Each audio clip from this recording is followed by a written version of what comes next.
everyone, and welcome to State of the Realm, your weekly Final Fantasy XIV podcast. This week, we're continuing Podcast Highlight Month, and we're bringing you another podcast we've never had on the show. Gather Together, and its hosts are here to just talk about whatever, because if you've watched the last two shows, you know that's what we're good for right now.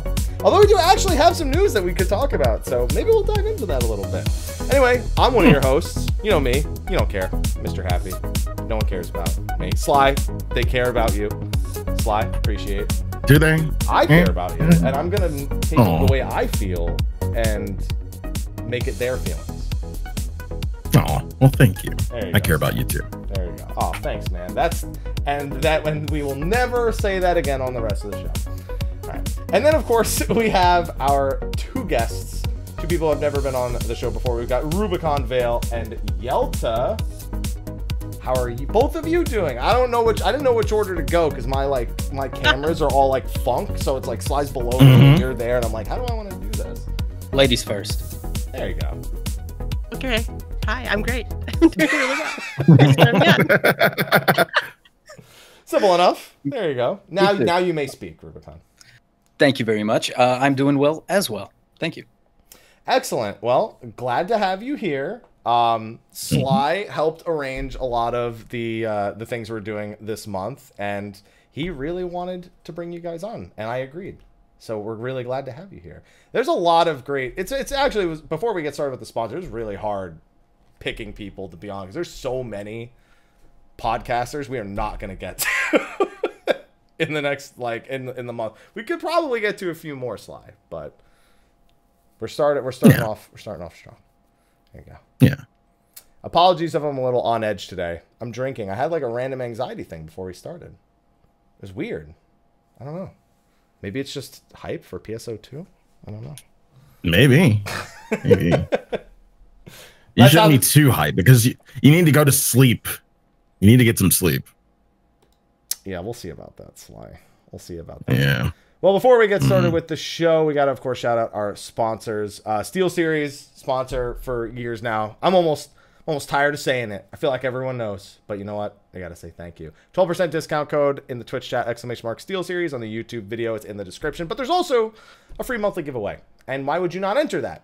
It's free stuff. Free shit. You just enter it. It'll be in the YouTube video if you're watching this live on Twitch, or go to any of the YouTube videos in the current month and go into the description and grab the May giveaway and just go and enter that.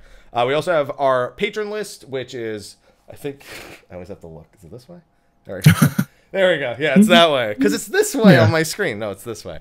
And the list actually needs updating, so apologies if your name is not on it, but we'll be doing an extended shout out later, and I'll probably just add those names in then.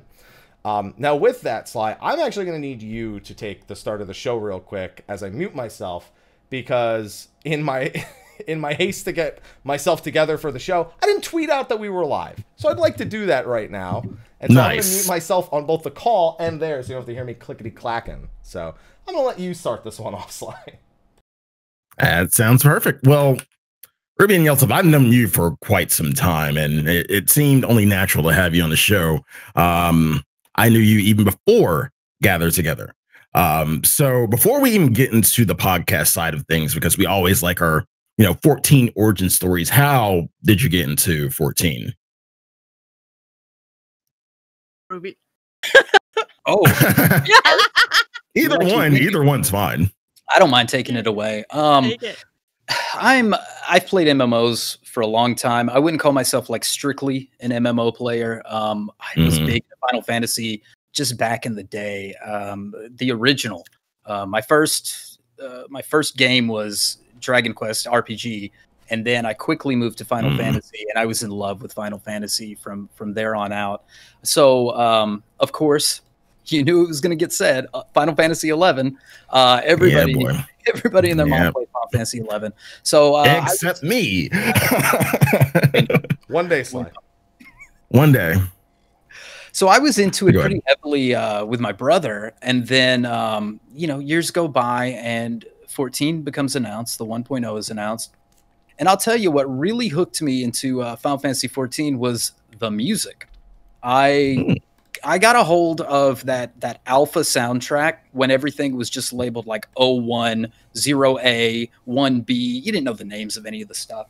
And I went through it. And when I heard Answers, oh my God, I had to play this game. So, of course, I was in it to win it. I got in the beta. I wasn't in the alpha, but I did get in the beta. And c'est la vie, I stuck with it. And then, of course, we'll get into the podcast stories after that. But that was my foray into 14. Okay. Yelta? Final Fantasy games ever since the first one, so it was just a natural progression. You got to play them all. And I did play 11 for years and years and years. Did a lot of raiding and stuff. And so I always had my eye out for 14. And it came out, and I've played since... I don't remember if I got an alpha or a beta. I know I was in the Collector's Edition Early Access. And I haven't really taken a break since. If the servers have been up, I've been on. So, I don't know. You have more willpower than I do. I logged in for 3 hours today, and I said, I'm done for the week. PSO2's out tomorrow. I guess I don't need to do this for the rest.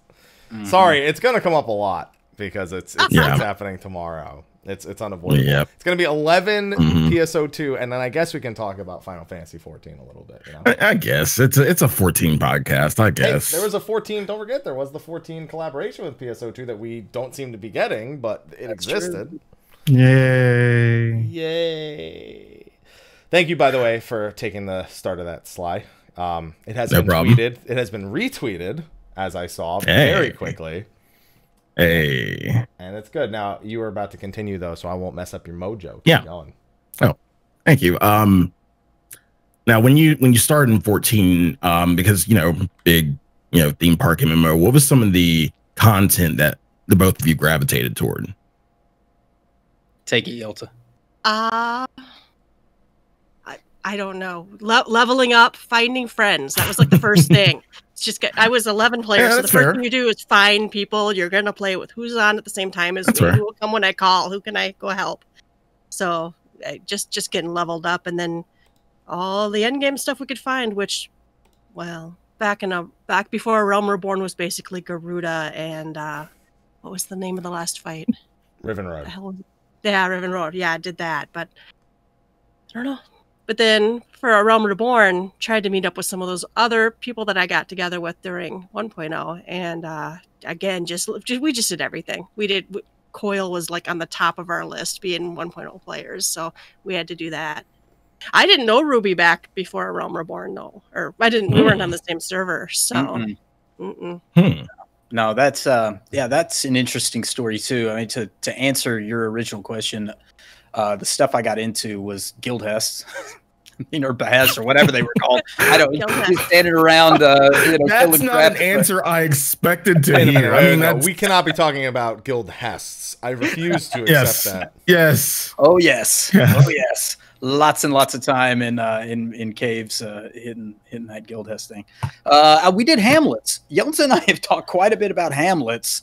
Oh boy, Chocobo escorts and Hamlets and skirmish. I missed those actually. And farming for that hat. Remember that jester-looking hat that they gave us at the end? I was rubber banding mobs like crazy trying to get that hat. I don't know. You needed all the achievements. We needed the achievements. You had to have some achievements to carry over into 2.0. And of course, the hype train was real. When we heard about 2.0, when Yoshida took over, it got real at that point. I took a step out for a little bit. 1.0 was a train wreck. And so I took a step out before jobs happened. And I played The Old Republic. I played Star Wars with a group of local friends. And that was really my first MMO that was more WoW-like. It had a Star Wars and WoW had a similar feel. It was not like how 11 is. 11's more like EverQuest, I guess, right? So when I got into 14 and I saw what 2.0 was going to be like, that kind of got me in the mood. But I got back into 4.0 when jobs were released. Into 1.0 when jobs were released, and that's really what kind of hooked me. And I too did Riven Road. That was kind of the last thing we did was in my group was to make sure that we actually beat Nail Vendarnis before we stepped into 2.0. And of course, then Coil was so real to us. Yelta and I became friends through podcasting and then played together at the start of 2.0. And we hit it hard with the Coil stuff after that. Can I just say that 4.0 has been like the biggest accidental meant to say a different patch number, but like I don't know what it is. Since 5.0 came out, when I'm talking like back out, back in 4.3, I was like, that wasn't Alexander, or 4.4, I was like, no, that wasn't Alex. I don't know what it is. It's kills me. I don't know. I share that problem with you, and always calling things 4 point something. I don't know why. It's just such a nice number. I'm hoping the vodka helps, but it might make it worse. No, trust me, it definitely gets worse before it gets better on that front. Whether it's vodka, beer, or whatever you're drinking, it definitely gets worse before it gets better.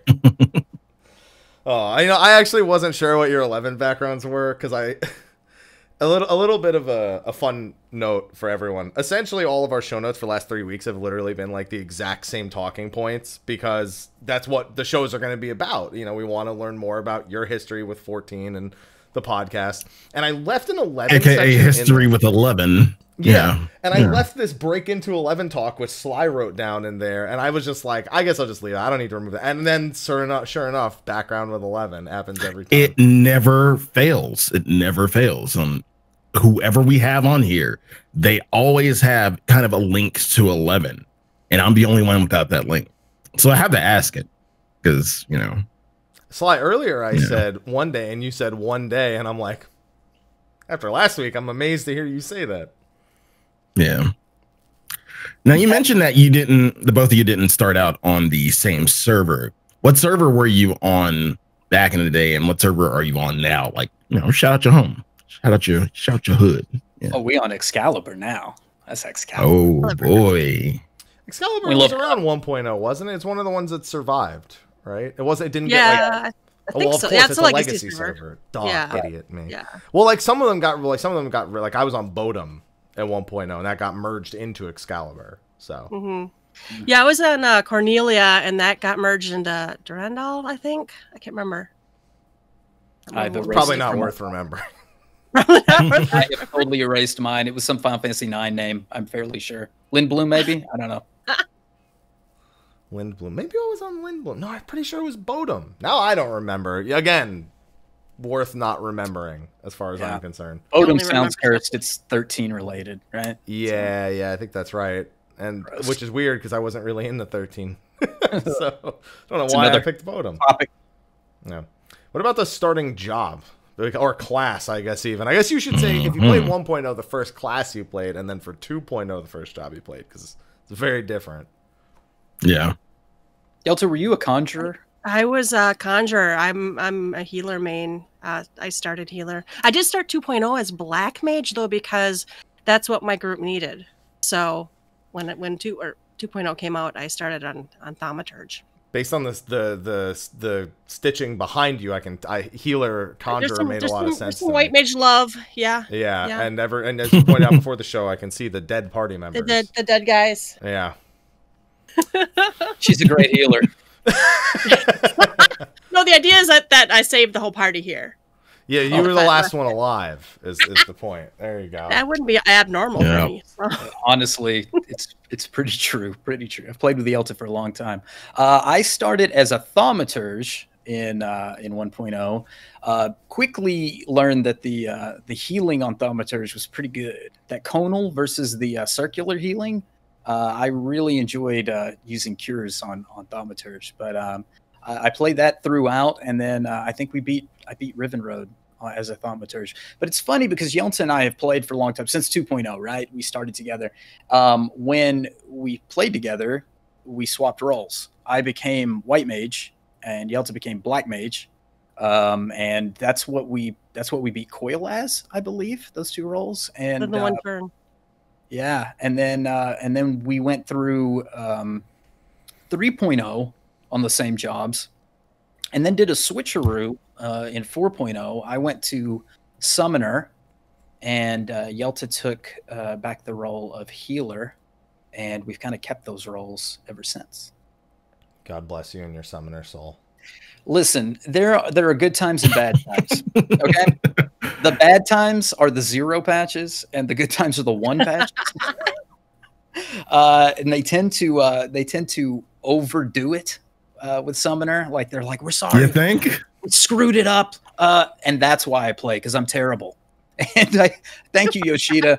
you make up the difference in my poor DPS numbers by overdoing it for me. So, no, I think it's a fun job. It's got some cool looks to it. I'm not one of those give me the eggy glamours people. Okay, but do you want them? I will take them. That's the question. Pass them up. I mean, you're going to give me free chicken McNuggets. I'm going to take them. I may not be hungry, but so I mean, give me eggies. You know, why not? I mean, you have one chicken nugget. His name's Titan. I don't know how often. He don't do nothing anymore. He don't taste as good as he used to.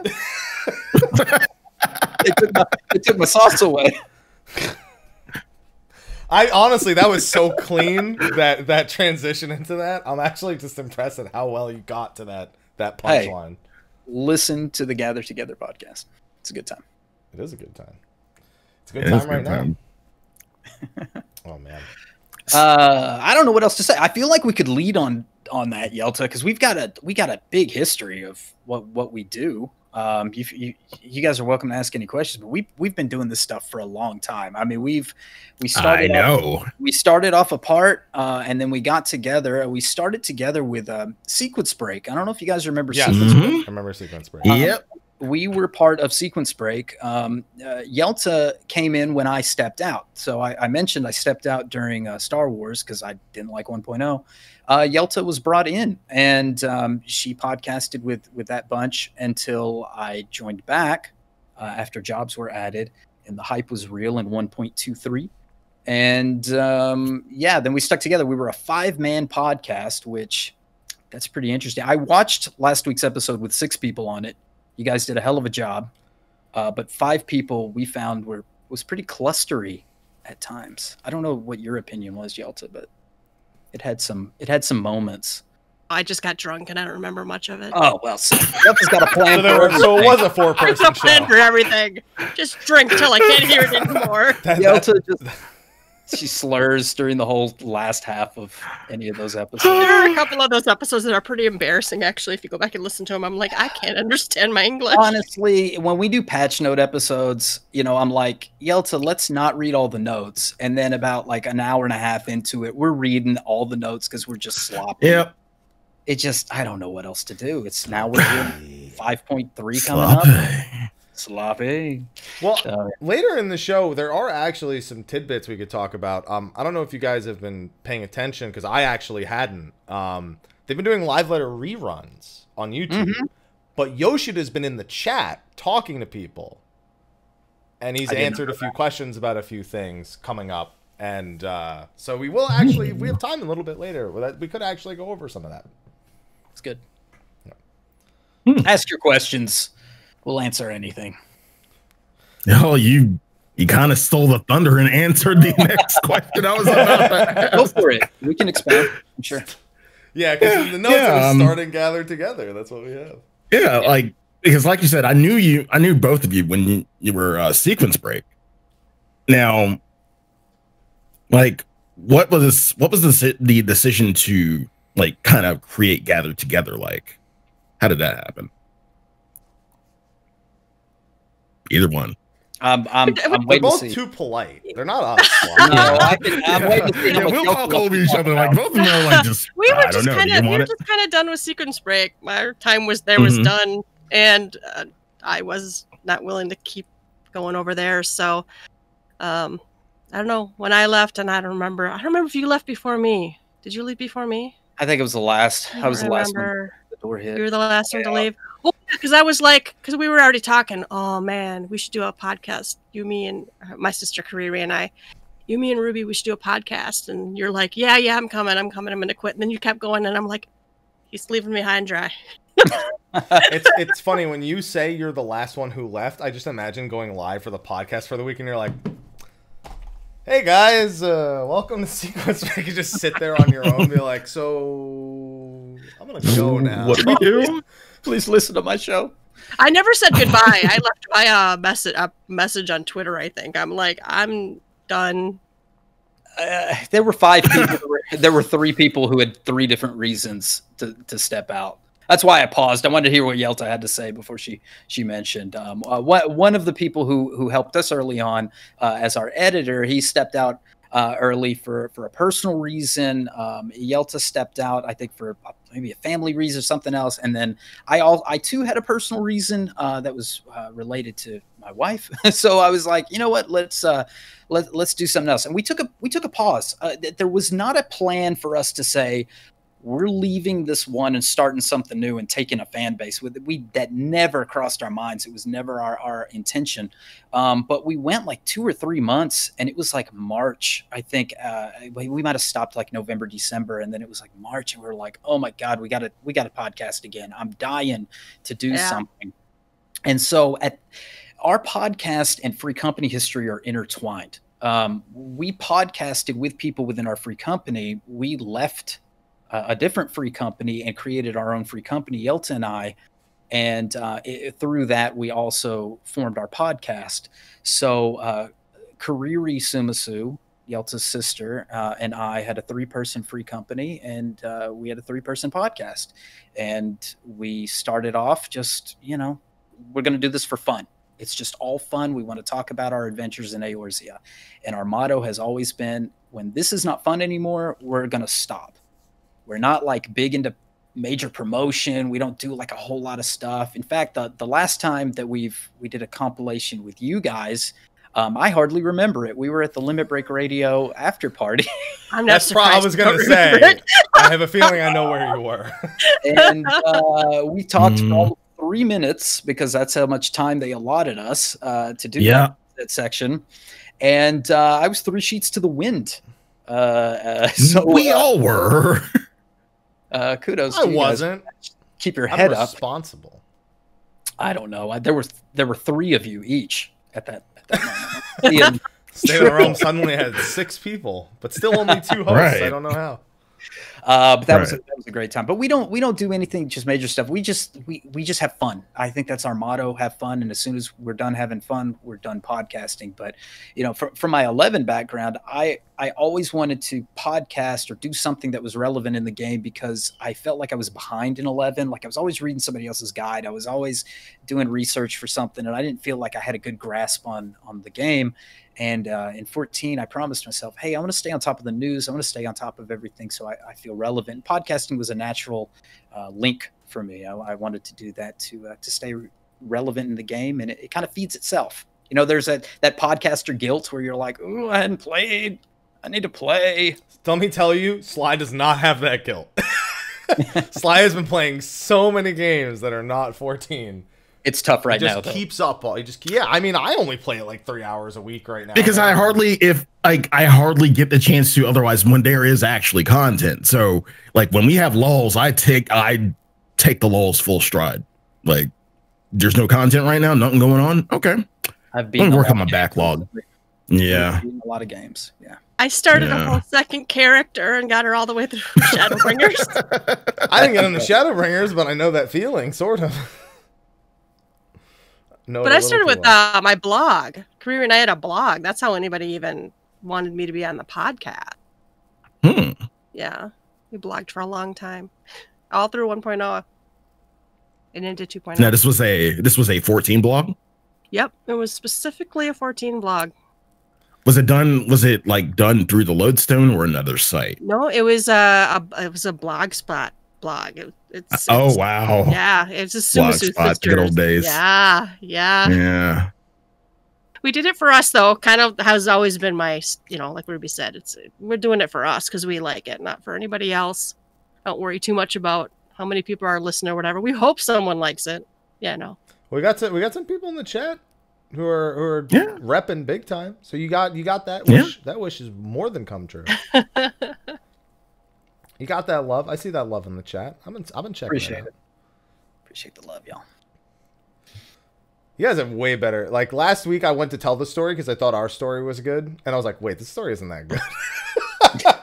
It just kind of fell into place. We've got good stories. I met my wife through Final Fantasy 14. That's a good story. And now we're married, and we have a 2-year-old son named Alexander. And I told Koji Fox at FanFest I named him after Alexander Prime, and he went, "What?" And I was like, "No, I'm kidding." I was going to say, is your son's middle name Prime? That was exactly the thing I was going to ask. It does start with a P, but No, I can't, and I couldn't believe that was the first thing I said. I told Koji Fox upon meeting him. I wanted to troll him. That's terrible, but no, they love me. He trolls us all the time. It's fair. It's fair. You read a few of these quest names, he kind of has it coming. He deserved what he got on that elevator. And Susan Calloway was on the elevator too. Funny enough, like we were riding down with him, and I was telling him about that. And the next floor, Susan stepped on, and so I got a picture with all of them and my son, and that was a cool thing. But yeah, I met my wife through the game. I was podcasting with Sequence Break, and I was at PAX Prime 2013. This was the launch of Final Fantasy 14. Yoshida was there with company, and we were in line to get his autograph. And she was a listener and said something to me through Twitter, and we talked, and just kind of worked out, you know. Made it work. Ruby made it work. I like that. You know what that got means. it worked out. I sure do. I'm Hey. Italian. I'm Italian from the Northeast. The number of I've heard is many. So yeah, good times, good stuff. But yeah, this game means a lot to. I know Yelta. And it means a lot to me. It's changed my life in a lot of ways. Podcasting and being part of the Final Fantasy 14 community has changed my life. I've met a lot of great people like yourselves. All right, we're not that great. Come on, don't give us that credit. We're not. Okay, well, I don't know you with that. We don't deserve it. Sly's pretty cool. Sly was my second favorite hug at FanFest. The second favorite hug. Sly's a good player, I'll give you that. Yeah. Oh, Sly. now you're gonna make me go get beer. You should have got beer to begin with. We warned I you. know. We told you. I know. So yeah, I've met a lot of great people, and this has been a fun ride. Say something, Yelta. Squirrel. I was gonna. Abby's looking around like. No, Squirrel? my husband Squirrel? is yelling in the other room, and hopefully no one hears him. No, I was going to say that the funny thing about Final Fantasy 14 is I was already married. My husband and I are already married. He went to FanFest. He had no interest in the game whatsoever. He started playing before the first FanFest just so he would know what the hell I am doing all the time, right? So he rolled a tank and whatever. And the funny thing is, once we knew there was an Eternal Bond quest, he's like, all right, we got to do this. He bought the platinum pack and everything. We spent more time planning our Eternal Bond ceremony than our real-life wedding. Our real-life wedding, I found out on Wednesday. My husband wanted to get married on Sunday, so we did. That was my real-life wedding. The Eternal Bond wedding, we were like, went in there, we like thought through which ceremony. Do we want the Moogles? What do we want for music? What are we going to wear? Should I dye my dress? So yeah, I would say I spent more time on my Final Fantasy 14 wedding than my real one. I haven't had a real wedding yet, so I can say the same thing. My Eternal Bond one is pretty funny, because I remember they went live, and I was asleep, and I woke up to a message that says, okay, I got the $20 one, and I'm like, I guess I'm getting married, guys. That was it. And she planned everything else. I was like, you pick everything. Honey, this is your day. You pick everything, okay? I'm sure it'll be great, and I'll show up as not an embarrassment, which is well against how I feel I should act, but I won't. Ruby and Senna, you still have your... Christ, Yelta, don't bring it up. We, for like 3 years, we had the band forever. The band, forever. And I just can't. I did it in real life, but I can't pull the trigger in 14. What is my problem? Yeah, especially when you both already have the ring. Exactly. Doesn't make any sense. We told ourselves, okay, when 5.0 hits, we're gonna do this big. Everybody will be back. The gang will be back. Everybody will be subbed again. We're gonna do it, and then I don't know what happens. Now she's not even played. Kids. Oh, yeah. Let me tell you.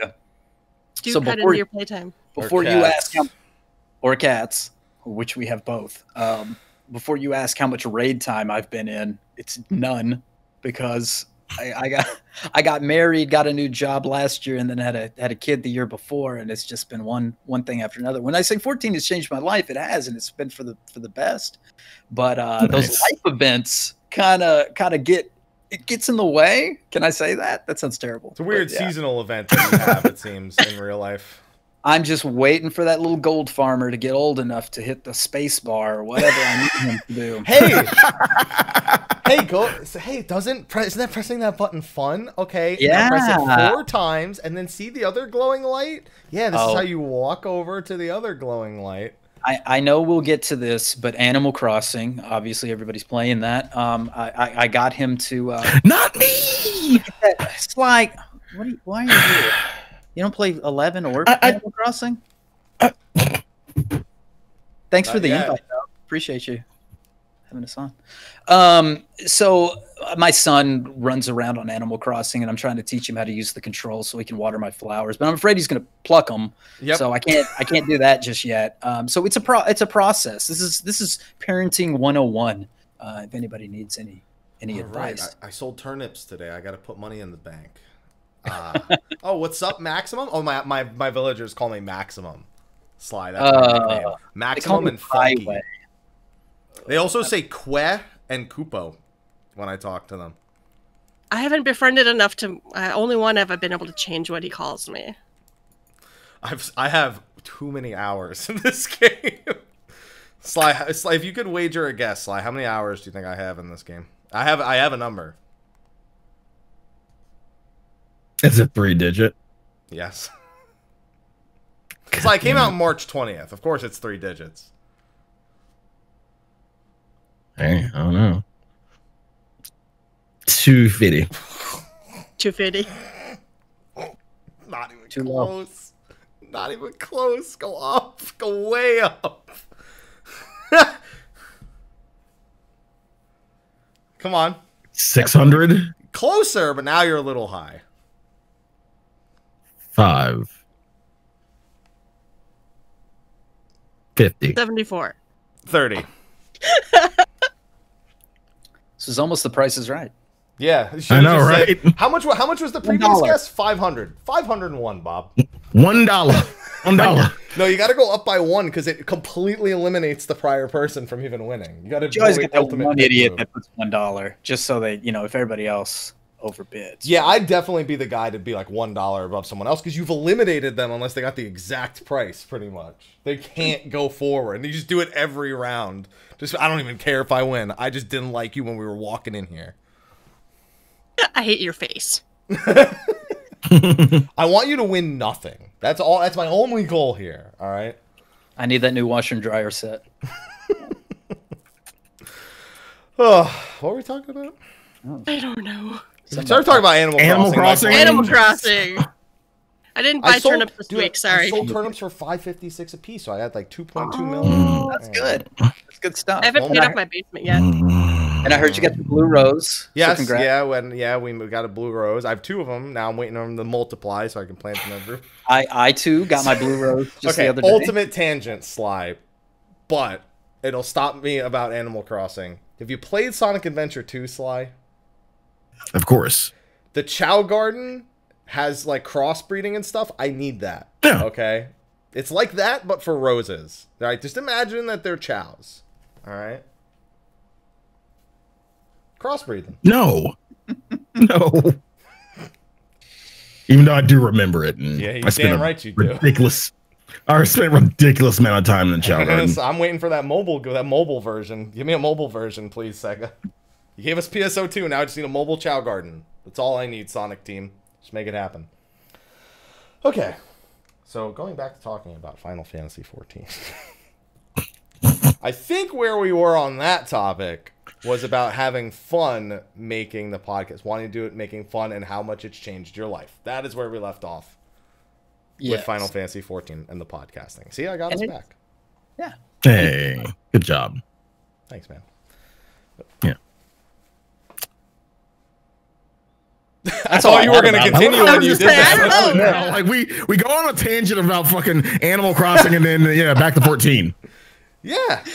Well, our podcast is a really, really simple thing. We came up with the outline in 2 days, I think. We decided the outline and we just grab some news. We talk about what we did that week. We shout out anybody who sends us a message, and we just have a good time. It's very, very simple. There's not a hell of a lot to it. It's kind of at least your podcast has thought. Like you put a lot of thought into that. Half the time we're just like, okay, we're talking about this. No outline, no nothing. Nah, man. Just just we're free. You know, again, there's We got a lot of stuff, but, there's yeah. no constraints. And I think Yelta and I could do that to some degree. I mean, we've both experienced what no outlines do, especially when you have like 5 people at the same time. So it makes things very difficult to stay on topic and to address some of the things that you want to address, because we don't do like a real pre-show. We just kind of sit and drink for an hour and talk about whatever the hell else to warm up, right? And then we end up talking about stuff, and then we do the show, and then we're like, shit, I should have talked about that thing that we talked about in the pre-show. We say save it for the podcast to each other like 3 times once a week while we're pre-talking. Save it for the podcast. I'd say we do that a little bit. Like, I'd say if it's directly about the thing we're about to talk about anyway, instead of us having the discussion once and then having it again, it's one thing. But that doesn't happen that often. Most of the time we just bullshit for 15 minutes before we go live so people can tell us how the audio is. Again, no thought whatsoever. We go on some major tangents. I can tell you that much. We don't. We always are 100% on topic as you do. Well, I can tell this whole like episode has been on track. Yeah. We take some really wild left turns. But when is it a tangent versus just actually part of the plan? When you can't loop it back in. When Ruby can't make a segue back, that's when you've gone too far. You just stop what you're doing and just back up. That's it. Yeah, just throw her in reverse. Whatever works. Beep, beep. Sure. Yeah. The guy without a driver's license is the one making driving jokes, and I don't understand why. That's just how it is. Now, even better question, because we always tend to have these weeks, and this is how the podcast week started, when we don't have any news. We have absolutely nothing to talk about. We do have news, Sly, but we didn't make a show around that news. Again, we got some. No.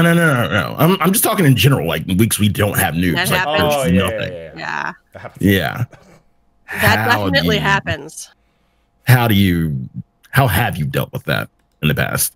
Or how do you deal with it? We've skipped before. We haven't always. We try for once a week. We've just been like, no, we're not doing on. Not going to talk. Or we can almost always shoot the shit, right? There's almost always something we can say. We played the game or whatever. How many? Okay, I knew it was coming. To take it further, how many shows have you had to pull out your ass? Very few. There's very few. No, I'm kidding. Usually we can find someone talking dumb shit on the forums or on Reddit. I mean, really, there's usually something we can cover. Our resource. Right? Shit post XIV, we don't care. We'll use the source. I know it's got some gross stuff out there, but we'll use some of those sources if we're looking for something to talk about. We'll go to the official forums and we'll talk about some wacky shit that we see on the official forums. Yeah, I was just gonna say, you want a really fun show? Here's what you do. Whenever they do a live letter, they like make a thread and they say, ask your questions for this person. They give you a topic. They tell you not to stray from it. Oh yeah. And that is the gold mine of posts. Like, there's a lot of posts on the official forum that are hilarious. That's the gold mine. This is a thread for Masayoshi Soken, the sound director of Final Fantasy XIV. Please ask questions relevant to his job and what he may affect. You get the first question being like, so when are we getting male Viera? And I'll be like, oh, no. Eggy Glamour. It's Eggy Glamours. Eggy Glamour. Yeah. Eggy Glamour every time. Every single time. I would have a question for that. Yelta knows what my question would be. It's, when are you going to update those fucking triple triad packs that you win whenever you do the tournament? Where are my updates to the I'm tired of Shiva. I don't want La Habrea cards. Give me something brand new. The weekly prize, the weekly prize should have something reasonable in it. Okay, let's that actually now I kind of want to do a little tangential section that's still about 14. Okay. That question you just had, a little more useful than what I'm going to say, but I'd say it's a pretty peaches question. If that popped up at like a panel, like if somebody asked that at a panel, I'd be like, oh no. Peaches. I actually need to explain what a peaches question is to some people, because a lot of people haven't been around. So background, at a PAX East, I believe it was, there was a live panel where people got to ask Yoshi P questions, and somebody stood up and said, so we've got apples and oranges and cherries and all sorts of fruits, but we don't have any peaches in the game. When are we getting peaches? And so any question that makes people collectively hate themselves and their existence on this planet is a peaches question. Yours is not that bad. Yours is somewhat reasonable because there's a lot of people who actually play Triple Triad, and it's relevant to a game system. If you could ask one peaches question, one that is so like, just, you know, that if you heard somebody else ask it, it would almost hurt your soul, but you would really want to ask it, what would it be? We have Mahjong. When the fuck are we getting Koi Koi? I love Koi Koi. I actually own like several Hanafuda decks. Hey! I play it with Kariri when we go out. Yeah, hey! That would actually fit the game pretty well. Right? Right? Put it in Kurenai. It'd be fast. That's why I won't do Mahjong. It's quick. It don't take a lot of time. It's easy to learn. People like see me play it and they think it's so hard. I'm like, no, just all you need to know are the hands, how to play defensively or offensively against it. That's it. Which rule set are you playing? Simple. But other than that, yeah. I played so many rule sets online. Like I know them all. But yeah, I kind of skip around in terms of rule sets. Even I can acclimate to it pretty quick, depending on like if they actually use viewings. Like, oh, I love when they use viewings. I love it. They make sense to me, so I like it. Yeah. Good talk. I like that, you know. Hanafuda, Koi Koi, yeah. When they added the Mahjong stuff, I was like, what? Like, put chess in the game. I don't know. I don't know what to say to this. That required another beer, apparently. No, there are other mini games that I would like to see. Well, you play that high card, low card one in the Beehive. Why can't you play that anywhere? They already made it. It's nothing exciting, but I mean, do you remember the high card, low card game? You don't remember? Do I need to drink this whole beer too? I chugged the last one. I was like, I wonder how many of these I can drink before this is done. I'm out of booze without breaking into my husband's stash. It's all right. That'll help me fall asleep for PSO2 later. Anyway. It'll be perfect. Should I be playing this? Is this something I need to do? You don't need to. Oh, I don't need to. Sega may not want you to. I'm not convinced they do. I was saying that before the show. I was like, I don't even think they want to release PSO2. They're just like, yeah, we're not going to tweet anything about it. And I'm like, oh, that's coming up. And I'm like, oh, okay. I mean, I could lead this into a Peaches question. It wouldn't be my Peaches question. When can you drink in game and actually get, booze goggles? Hey. Yeah. I played a lot of other games that do that. Yeah. There we go. That's not my Peaches question, but so that's your Peaches question, your Koi Koi question, Sly. I'll let our guests go now to see if they have a Peaches question that's on that level. Peaches questions just make me want to murder everyone, so I don't know. Where are you hate them that much? No, I do. Tacos. Matt told us he would get the taco question to the proper people. He didn't do it. Okay, yeah, this is a joint answer. We have petitioned for tacos in this game since the beginning, like 2.0. We had taco parties within our free company. We'd all get on together, we'd eat tacos, make margaritas, and do maps or whatever the hell else we were doing. So we have petitioned for tacos for a long time. In fact, we had a free company member and a listener that would ask on every live letter, this is probably one of those questions that you didn't like, where are the tacos? So we have petitioned until Matt really finally had to ask and finally get this figured out. And they said they would bring them, but they didn't know when. And that's still not a good enough answer. I think they said the New World. They would bring tacos in from the New World. And, of course, we go frickin' off-planet. That actually makes a little bit of sense. Only because the New World... Well, the New World is like the North is North America and South America. So there's a lot of cultures out there. Yeah. We had weren't there tacos in 11? So there was tacos in 11, I think. Yep. There sure were. Tavnarian? Was it Yeah. Tavnarian I don't tacos, remember yeah. now. There were tacos in 11. Yeah, there were Tavnarian. No, Tavnarian tacos are in 14. We don't have tacos. Oh no, I'm sorry, Tavnasian tacos. That's what it is. Yeah. That's what They're it too was. close to Okay. each other. Exactly. So why don't we have Tavnarian tacos? That's our push. Yeah, If there you go. Yeah, It existed in 11. Was just one more reason to do it. Yeah. No, we got to go to the new world. And do we go west? No, they take us off world. Now we're on the first. And so they're never going to take us to the west. We're never getting our tacos. The west on the first. Yeah. We'll bring it back. Oh my goodness. I think my Peaches question, and I don't even consider this that Peaches, but I want a Dark Helmet mount. The B rank in Western Lenosha? Yeah. Yes. I want him as a mount, and that's mine. When can I get a Dark Helmet mount?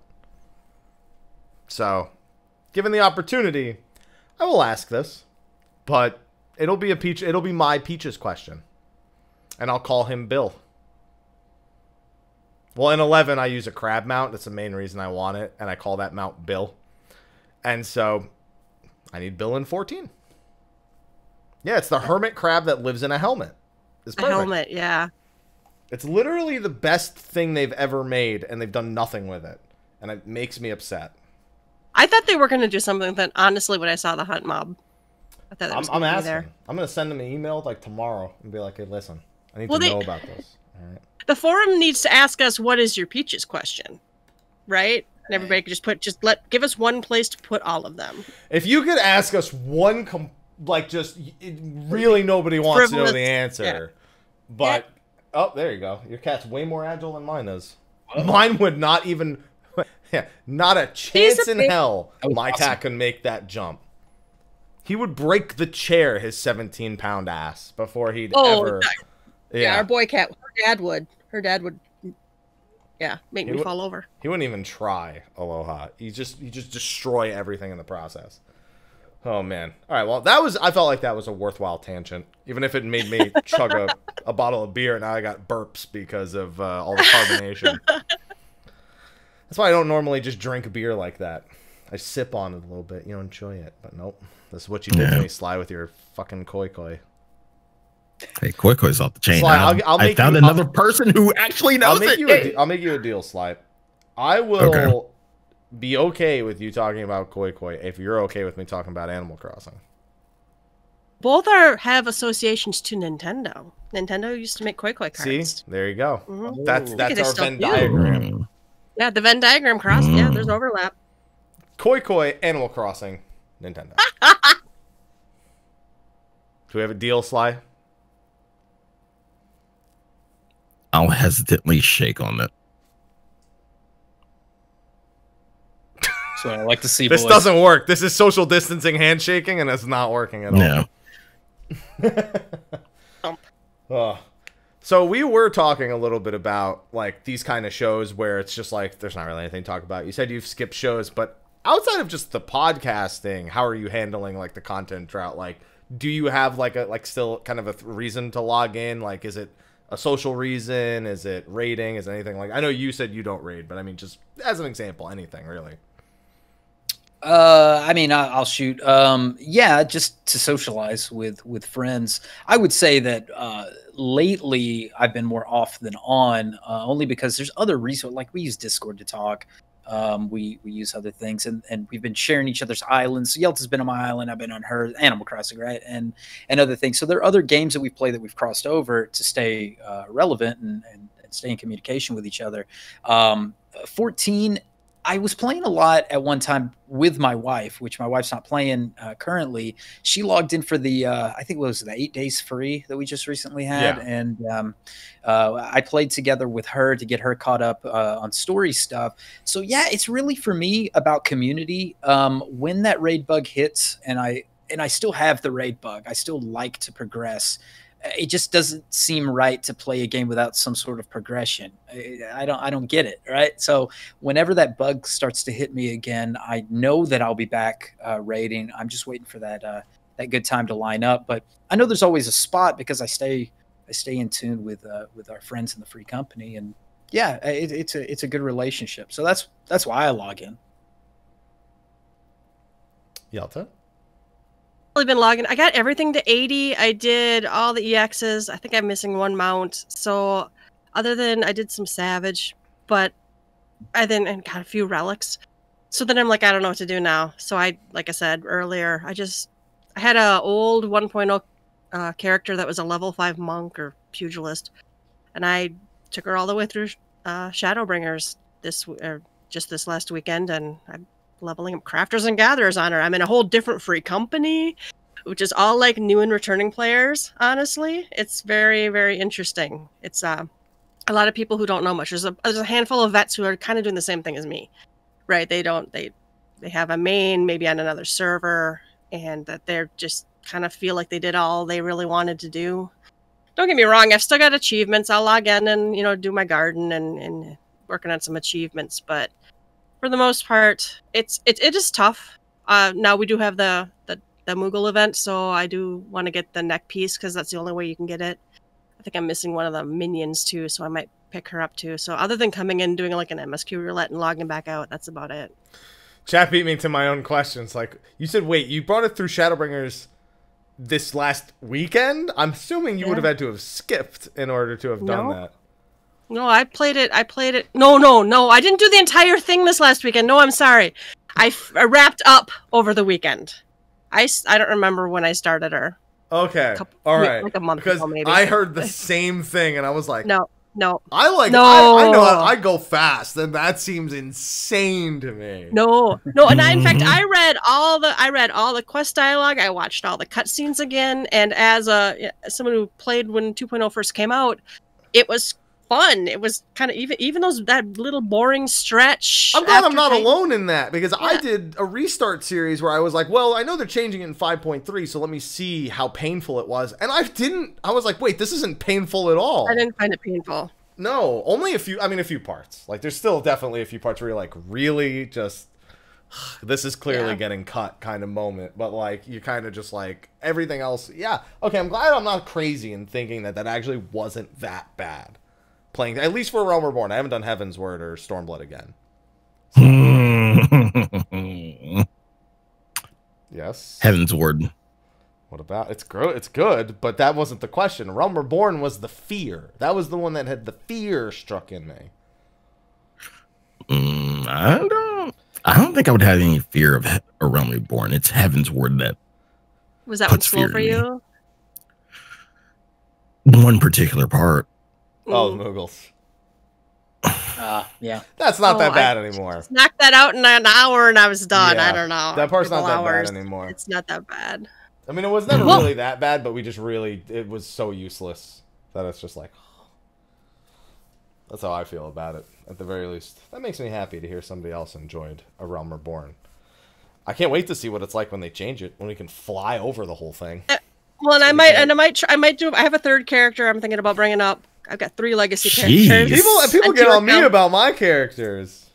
But wow. I want to see what it feels like to play through it. Now, don't get me wrong. I've played a few characters from level 1 to level 50, and in previous years have not had the will to take them through after the Praetorium. Right. I leveled. My husband started when he started. I just rolled a new character. I'm like, I want to be the same as you. I'm only playing this character with you. But we basically got to Praetorium, and I'm like, I'm back on Yelta. I'm not doing those fetch quests or whatever, but they didn't bother me now. I think it's been long enough. You think it was that, like, you knew it didn't matter? Kind of. Yeah. You're just like, I don't know, this character's whatever. I don't care. I don't actually need to get through the story. Fuck it. Just chill. Relax. That was what did it for me. At the very least. I'd hope it did it for you. So what other things are you playing then if you're not logging into 14? When you're not logging into 14?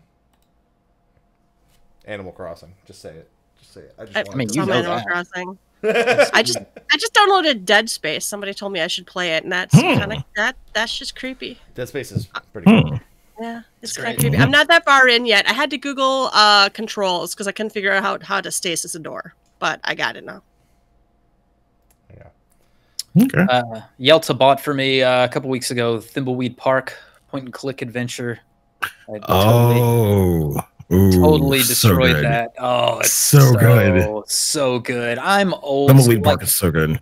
my first point and click, I went in point and click. It was just text-based, graphical text-based. So I walked in on my dad playing Leisure Suit Larry on a Tandy. And I was like, what is this? Your dad's penis, but like not. Well, no, he showed me. Instead, he showed me Leary's penis when he forgot to use that's the what's condom. worse. Would you rather... I don't think your dad's showing you somebody else's penis is any better. Oh, but what a great PSA, Happy, because I learned that you got to strap up or else your ding-dong will glow and you'll die.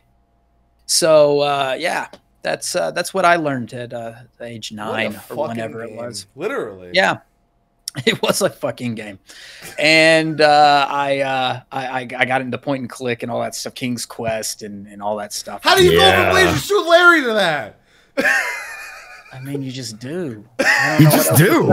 You know, like put on condom, put on crown. I don't know. It's the same shit to me. You know, look at prostitute, look in cave. I don't know. I mean, basically the same. Might be exactly the same. But so yeah, that's that was a big starter for me. So I've been playing point and click and stuff forever. So Thimbleweed Park, just like, oh my gosh, Ron Gilbert, yeah, this stuff was on hit. It's the real deal. So I played through that. Thank you, Yelta, for that purchase. I finally went back and beat Dragon Quest XI after forever. Hey, Switch version or PS4? PS4. I wish I had the Switch version though, because I'd like the top-down 3DS style thing, you know, and the added battles. Because I destroyed that game, but I put like 150 hours into it. I mean, like level 99, did every quest, everything. I love Dragon Quest. Like I said, it was my very first RPG. I got a story with that too. I got a story with everything, but my very first RPG, and I just love everything Dragon Quest. So that, Cuphead, went back and beat that. Just a bunch of stuff. So yeah, my backlog is getting worked, and I appreciate it. Thank you, Patch Lull. Mine hasn't been affected at all. I just keep making more log. I was like, oh, let me buy Minecraft Dungeons. That came out today. No, that looks good. Looks good. Yeah, then I was like, no, because PSO2 comes out tomorrow and Xenoblade Chronicles Definitive Edition comes out Friday. So, plus I have something else planned for early June. So there's that. Shh. They don't know that yet. That's our secret. Oh, don't tell. Oh, okay. Okay. Yeah. Good. All right. There's something else happening. And then there's Paper Mario in July, but I don't think I have anything until that. After early June. So I figured I can't go back and play anything.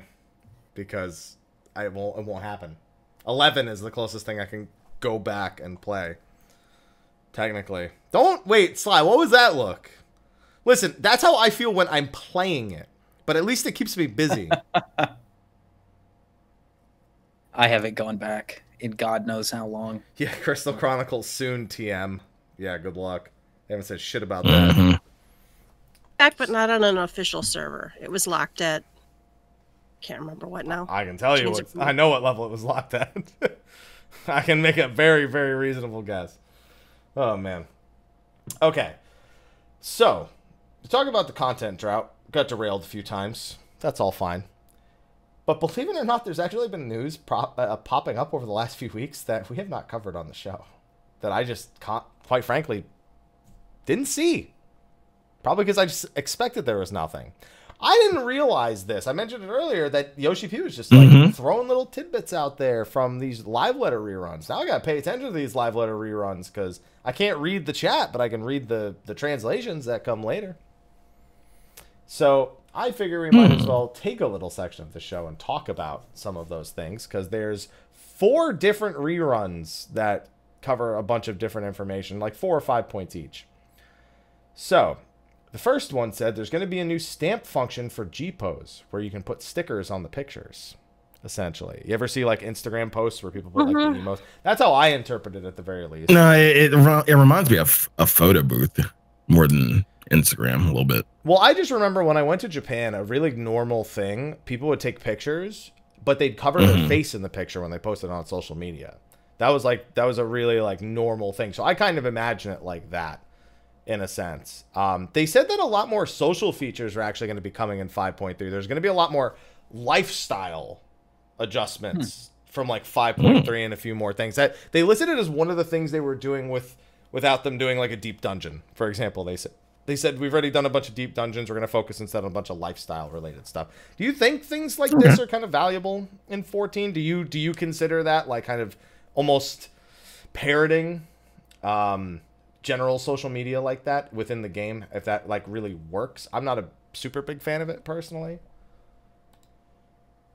I'm sure they have the demographics that tell them it works. It's not my kind of thing. I don't really care about putting heart pictures on my face and doing all that little silly stuff, but I watch Twitter, and there's a lot of people who like their screenshots and their G-pose. So I think it resonates with somebody for them to work it. I think they also find a good spot in a patch cycle to put these things in, you know, when they know there's going to be like a little downturn or something else. You always got that quality of life update that comes around near the end of a expansion cycle. So maybe they're just feeding us a little bit stuff early. But I would think from this point on, we're going to see a lot of those posts on the blog that have to do with like, oh, we added this new feature to G-Pose. Oh, we did this thing where you can turn around and stand on your head and take a picture. Okay. Yay. I suspect it's low resource stuff anyway. I'm hoping there's not like 7 programmers putting heart stamps on stuff. So I think as long as it's not taking away too many resources from the stuff I care about, I guess I don't care. Well, do you care about Minion Farms? Minion Farms. Like a little farm where your minions can just frolic around and... I wouldn't mind if I could like put a minion in my house and it wanders around, but I'm not gonna not sub if they don't add it. Because we know that's another thing they're working on. We don't know if it's 5.3, but we know they're working on like a little like Minion Farm-esque thing from a few live letters ago. I'd have to find which one it was. And what do I get out of it? What eggs or whatever you get to have fun. Oh boy. Oh boy. I want that oh boy like sound isolated. Just oh boy. Yeah. It's wonderful. No. It's what's the Minion Madness. You know, what's the mini game that nobody plays with the minions? Lords of Verminion. Lords of Verminion. Yeah. I almost imagine it being like if you played Sword and Shield for Pokemon, the camps. When they just kind of... The Pokemon camps, yeah. That's kind of how I imagine it would be. Talk to your minion.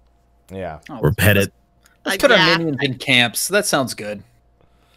Another thing, speaking of... What could possibly go wrong?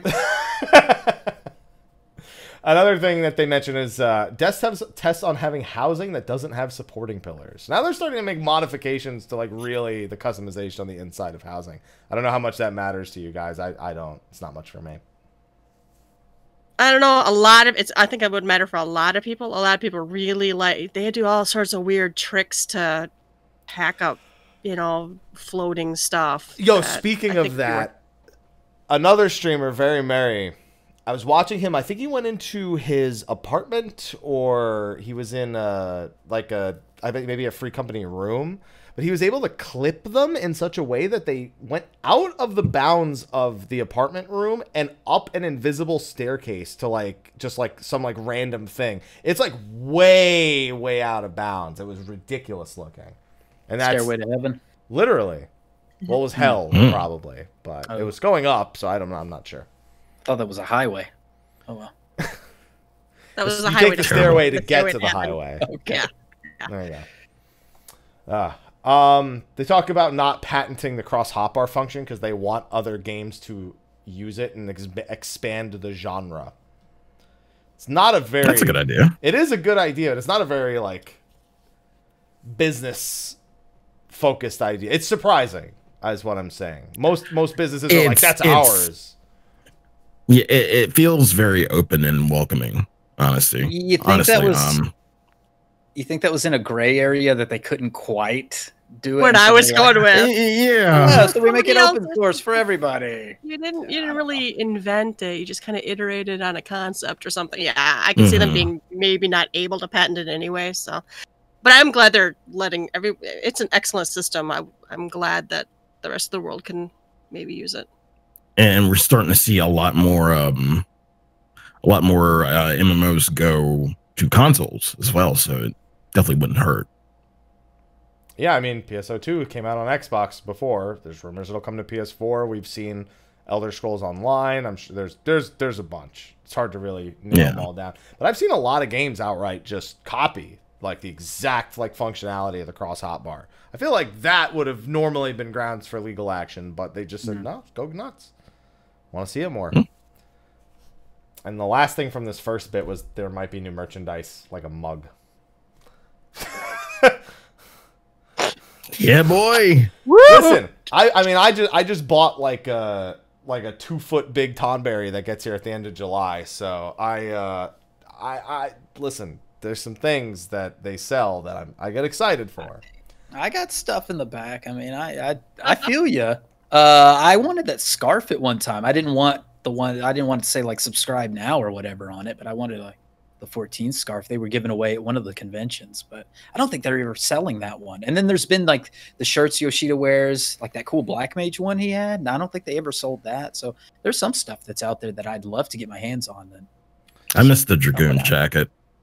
Yeah. From Heaven. Yeah. I forgot about that. I really missed them. Yeah. Wow. I've got Moogles and I've got Spriggan Banks and Moogle Lights and all sorts of plushies. I actually don't have a whole lot back there, but what I have, I love very much.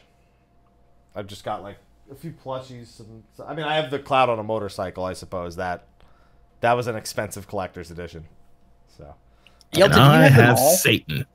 I did not get Ultima or whatever. No, I don't have any of those. Like the Shiva. I have, Odin and yeah, all that. I have No. Shiva and I have Odin, but I did not. That was just like a little above what I wanted to pay. Of course, I've now regretted it. I'm like, damn it.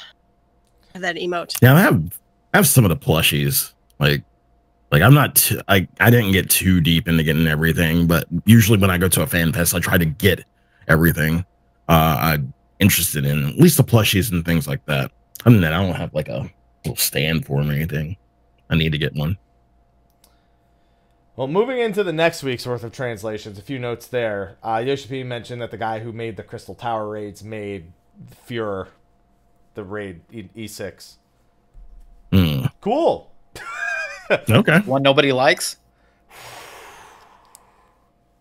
Yeah, the one nobody had a likes. problem with You're that right. one. Yeah, I never like cleared that one, but E6. I got almost to the end, but I only went like one night. E6. I don't like people. You don't like people? I don't like people That's a different in E6, problem, but I Sly. like E6. Yeah. Yeah. So, like E6 is okay. It's just people. I know exactly what he means. The next one's a little bit more serious, but almost kind of just like, really? So apparently when Housing was released, Yoshi P felt so distraught and responsible for the complaints about how expensive it was that he considered resigning over the backlash that he received from the pricing on Housing. He said that the pricing was based on how much Guild Legacy players had, but he felt really bad about it. Feel more bad about that there's not any available on my server. Yeah. And my other Yeah, he doesn't company feel wants bad the about house. that, but he feels bad about how much it That's costs. what he's misplaced his feeling bad because we got one pretty quick with all our legacy players, but Yeah, I don't understand the sentiment. I think I would have felt worse about not having enough to go around or not doing apartments first or some other housing thing. Where are you on that front? Because I'm of the opinion if all we had was apartments, there'd probably be less complaining. Because Absolutely. I think back to Final Fantasy 11. In Final Fantasy 11, you get one room and that's it. No one ever complained. They were perfectly content with it. Yep. In 14, they said, here are all these houses. They're a limited resource. And then here's 30,000 apartments per server. And everyone's like, fuck that. I need a house. if they gave us apartments first with a balcony with a garden, I think 99%, right? Because you need a house to A, train your chocobo, B, grow crops, and decorate. That's it. The real functions have a are thing out front for the chocobos at the very least. Oh, you're right. You're right. I honestly don't know. I haven't been to one in so long. My alt has a chocobo stable, so I can diet and everything. But you can't garden. If they had some way to do any sort of gardening with the apartment, I think most people would be more than happy. I also think private housing was a mistake. Yep. If it's going to be limited, but I understand people were making one or two man. But it brought out so much creativity. Yeah. Like you see all all the special shit people do with their houses and everything. But yeah, I get where you're going with it. Having it as such a limited resource and, you know, allowing people to be slumlords essentially. I was just gonna say, they brought up the creativity and how well people can get as many houses as they possibly That's right. Yeah. You know, you can be creative with an apartment as well. They could have put all their resources into making the apartments more creative, windows, balconies, that kind of thing. Yelta and I have talked many times about how this game puts things backwards. Like, we felt like the 24-man coming after the raid series at the get-go was kind of a backwards thing. So weird. I mean, we realize it's a catch-up sort of situation, but we've always thought some of the decisions that they've made early on were just kind of backwards. Like, they went with the hard stuff and then went easier as it went or something. I don't know, just case by case. But housing was one of those, like, where they backed themselves in the corner. They released it in one way and it wasn't fully fleshed out. And then they've kind of made it better as it went, but it didn't alleviate the pain for the people who never got housing. I mean, both Yelta and I have free company housing and private housing, but we are also legacy, and we're part of that elite few that had the money and resources to do it early on, and a lot of people just didn't have that, and it really isn't fair. Do I think Yoshida should have quit over it? I don't know about all that. I think he could have had some guilt over other stuff. Did he feel as guilty when he gave White Ravens out as a prize for those? Don't get me started. I mean, we could go all day on this kind of stuff. I could be. We're very fair, I think, in our podcast. We talk a lot about what Yoshida does right, but man, we will lay it on him if he does something screwy. The community already does that anyway. The White Ravens for me were always like, if it was something that like I ever looked at on a character, maybe. I've never once looked at a character and been like, nice earrings. 0.23. I cleared that fight. I owned them, and it was supposed to be, I thought, a limited thing. Yeah. And they're not even called White Raven replicas, if I recall correctly. No, see, in fact, I would almost be okay if they were just called replicas. I probably wouldn't mind. I wasn't butthurt when the other Gabu mount, the Laurel Gabu mount, came out, because it's still a Gabu mount, but it's not my legacy one, or not legacy even. If you were playing during that time, you just picked it up. Yeah. Yeah. And Sly probably knows, Yelta I know knows, I wear the Dalamud horn everywhere. White mage, and especially on Summoner, I wear Dalamud horn. It's a staple. And I always go, oh God, don't give my Dalamud horn away. Don't let these people get my Dalamud horn. I still got my skull eye patch that used to be a +3. It's not a That's +3 anymore. The White Ravens they had like regen and refresh on them or something. I can't remember. I remember thinking when we got them that it was going to be so OP when 2.0 came out, that this was a must-have item for anybody serious in any sort of rating, and we had to have them. And then they were just like shit. Nope. And, yeah. Nope. Okay. Next one was just a little fun bit through the Maelstrom. It's called Heart of the Maelstrom. I think that was during a rerun of one of the 2.2 live letters, so I just brought that up real quick. Oh, Eggy-related conversations. This is fun. There's something coming in the future. We can't tell you yet. Right. It's probably Scholar's turn, right? Right. Summoner's got the ability to apply. Well, different things. Scholars already have a choice. It's just only between two right now. It's between two. Choice of nothing and nothing. A choice of A and B. Yeah. Summoners at least can glamour their stuff, other stuff they already own. It would be nice to have some new stuff. I'm still wondering if it's just like going to be part of like, because I assume the main reason is they don't want to just keep adding text commands to change it. Like, because that was such a band-aid. Just like, just type /Eggy whatever thing, and with / Bahamut size, Gigamax, whatever fucking thing you want to call them. I'd assume they were working on like a fully fledged UI and everything, but it's also been like 5 years. So. Really? You really think they're putting resources in that? How do you guys feel about the separation, if they would ever do the separation of Scholar and Summoner from the job? I want it. Give them some 1 to 30 abilities. They'll never will, but I would be on the side of doing it. Yeah, I'd be okay with it. I mean, you think they'll get rid of the classes? Because they always kick around the idea, we're going to get rid of classes, we're going to get rid of classes. They always kick around the idea, coupled with the statement that it's so deeply ingrained in their game systems that it's. I mean, we also were told we'll never fly in a Realm Reborn because it's too resource intensive, though. So they've opened a real door up by actually doing that, even if it was in their free time for the developers who worked on it. So, you know how we always talk about jobs and like people ask us, so what are your thoughts on Summoner and yada yada yada, and like, well, we leveled Scholar, so it's there. Yeah, it's there. Yeah. So I mean, I'd be okay with separating the two, honestly. Yeah, there's just some things as a summoner. There's some things that happen with those eggies and stuff that tying it to Scholar. I just think he's just so limited. You have the same arguments that come up over and over and over again. Well, terrible. You want to talk about Blue Mage? Fucking terrible. Oh no. Oh god.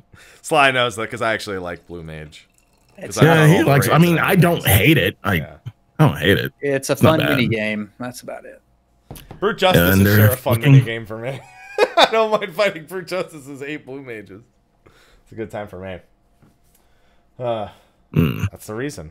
It's because here's the thing. I got in early. I got that dot. If I was trying to do it now, I'd be like, why does this exist? Who did this? Who thought this was a good idea?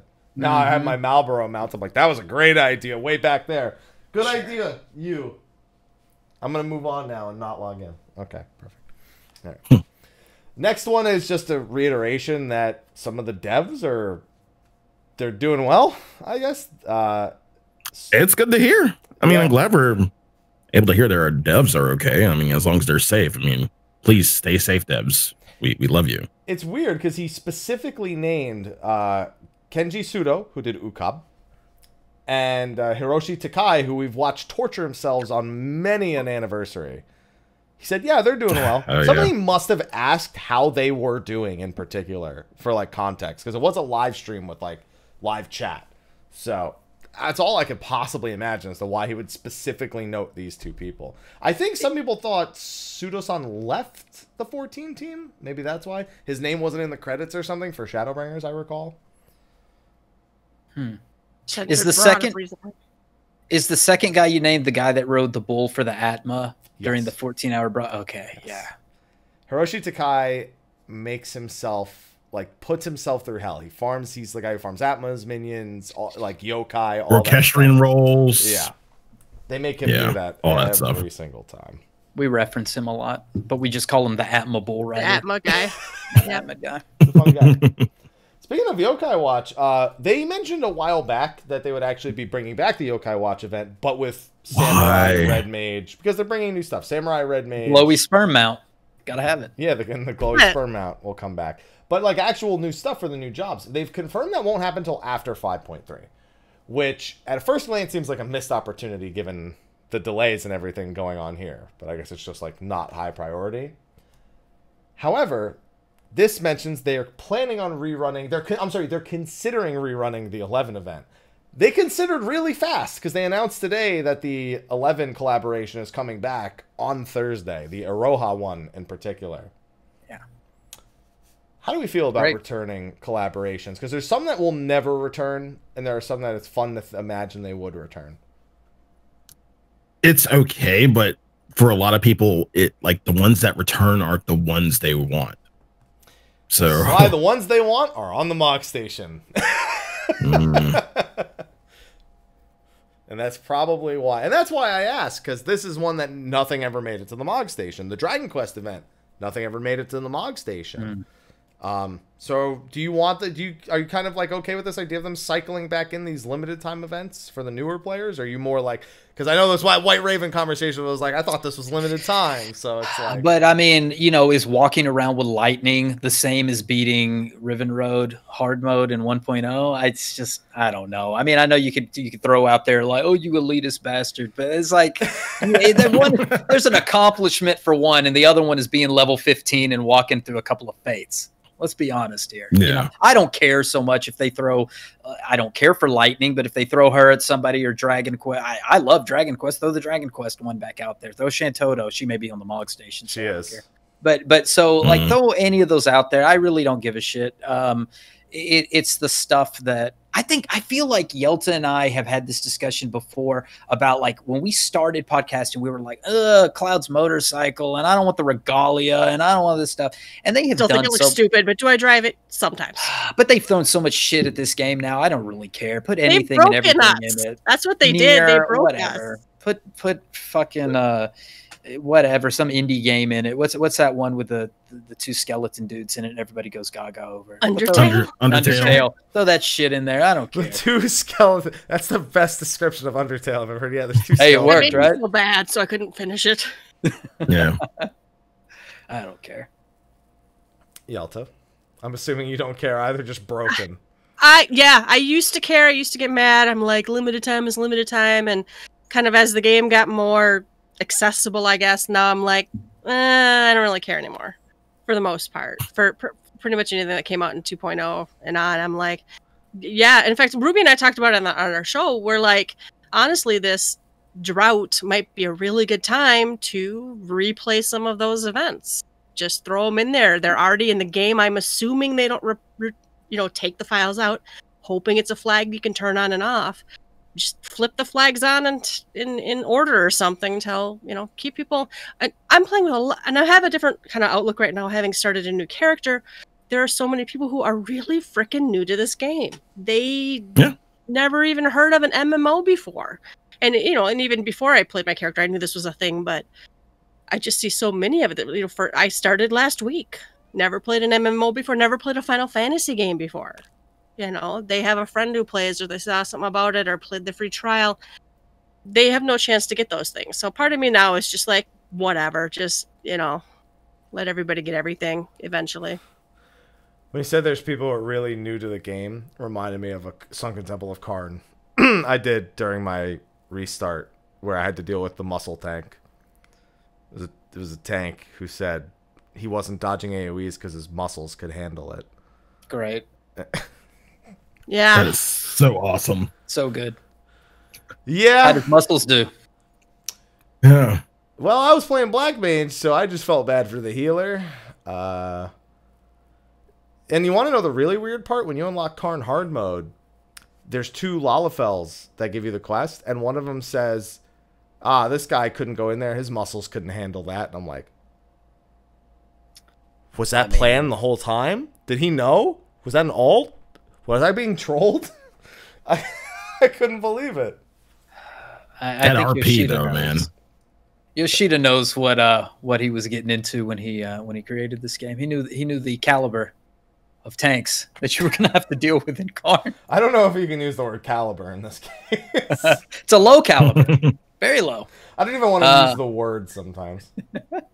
Because you have those like Edda, right? Edda couldn't keep her party afloat. He ran out of range. It was his fault. They have all those things that teach you, or what's the other white mage quest with the Selfie is her name, or Sylphie, or whatever? Yeah, you can't make me do anything but heal or whatever it is. I'm not going to DPS. You can't make me DPS. I mean, this has been in there since the get-go. Yoshida knew what he was doing. It's the players that can't read between the lines. I don't know if those dialogues go quite the same in the other languages. Kind of curious if maybe it's Koji's imparting. It could be It could be a Western problem. We don't know. His localization of it. Yeah. We now need someone to say, you don't pay my sub. You don't pay my tab. You go to like a tavern or something. You You say pay I my spend all day. I don't go on any adventures. I just sit here and drink. You don't pay my tab. license. Alizé says that in the next fight you do with your trusts. There you go. And so moving on to the next one, and this one there's a lot more. No, this one's on the 16th. Apparently they did a couple of these from around the same time. So currently they're looking into the release schedule, but they're still not solid on when it'll be. It's not really much of a surprise that they haven't really decided when anything's going to be released yet. I don't know if you guys have a set expectation, if you guys think it's longer than what they said, if it's going to be just about, if they're going to be just about right, about, maybe mid to late July-ish based on the 4 to 6 week kind of metric they gave us. If that really even affects you at all. No, I mean, we talked about it on our previous episode, the one we just released. They talked about it, giving it another month, and then they kicked around another 2 weeks after that month. And you can't really go by the treasure trove stuff to determine if it's going to be when the next patch is going to be released, because we've got this long delay in between. So, you can't really say. I don't think it's going to be too much longer than that. I'm still putting the 6 weeks on it, late July. But we'll see what they do. Probably about that. I don't know. I don't want them to hurry if they're not ready. I think was my biggest thing I said in the last episode was I just let them finish. Let them finish. We can pause our sub and come back or do, or flip those switches and turn some events on for us. Right. We do say it kicked them in the ass to move the second ultimate fight to the last one. They had good plans. They had a great strategy of doing the ultimate fight as in 5.5, so you would have something long to go into that stretch with, right? They changed the order of things. They didn't foresee the pandemic happening and having this big gap during the 5.3. So it's kind of like they shot themselves in the foot. They were planning that bigger stuff for later, and they just got caught unaware. Who knew that this was going to happen, right? It's not the devs' fault, but now we got this long stretch of like, but it's not what Yelta and I call on the podcast the vast wasteland, which is that gap after an expansion ends and we're waiting for the next expansion and we're just like, what do we do? Diadem 2? Like what are we supposed to be doing? It's also unfortunate that like even our first relic step happened to be like the one relic step. We're like, yeah, we want everyone to have a really easy time getting into this one. And then we're just kind of just like, maybe you shouldn't. Maybe you should have kicked your asses a little bit more with that one. The lack of that public dungeon and right now is I know it's coming, but still, it would have been nice to have it right now. And one question you really have to think about, because, and again, I'm under the school of thought that like times are tough, and if we can't get the content in a timely manner, it's okay. Like do you stay safe? But there are some people who, eventually people are going to get antsy. They're understanding, but at the same time, like a certain amount of time will pass where, acceptance kind of turns into antsiness. Like, okay, Patience. It's been Understanding impatience right now. We're feeling, we're all being understanding, and that's not gonna last forever. I'm wondering when is that timeline gonna like hit that part of the timeline? End of June. I'm calling it. You think so? I think we're all gonna get antsy. I think you're exactly right. I don't even think it's so much antsy. I think at that point it's gonna be well enough past that normal 4-month mark that we have, usually like 16 weeks mark, which was going to be like June 9th or something, or June 16th or whatever. And people are going to, it's going to be after that. Because honestly, up to about maybe a week or two ago, I didn't even really feel like it had been almost 4 months, but we are coming up on that 4-month mark in about, I think about 2 weeks. I think it's right now is week 14 since 5.2 actually released. So it went pretty well, all things considered, but I think end of June is where people start kind of foregoing what is the safety of people and start being like, okay, but yeah, you're safe. We're glad you're safe. But some people are going to get a little off their rocker. That's all I'm saying. A little bit. Yeah. Next one's kind of interesting. Dev members have their own private characters, and they have to pay sub fees for those characters.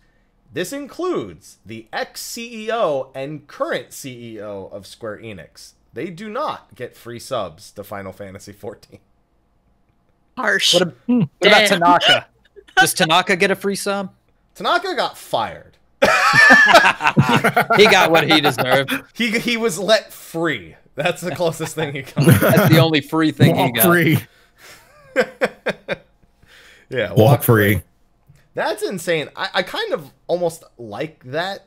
Is that I feel like if you don't want to pay for the thing that you're making, why would you want to charge somebody else for it? Kind of mentality. But I'm very shocked. If I worked there and they were like, yeah, no, we're not going to pay for that, I'd be like, really? I'm kind of still surprised that you're just like the CEO can't like pull a string and be like, all right, really though, it's like $12 and like I'm the CEO. That's some PR bullshit. I mean, that doesn't resonate with me at all. I guarantee you it's the truth, though. It probably, honestly, it probably is the truth. But if it is a PR piece or if it's meant to be PR, like I don't give a shit about that. Who cares?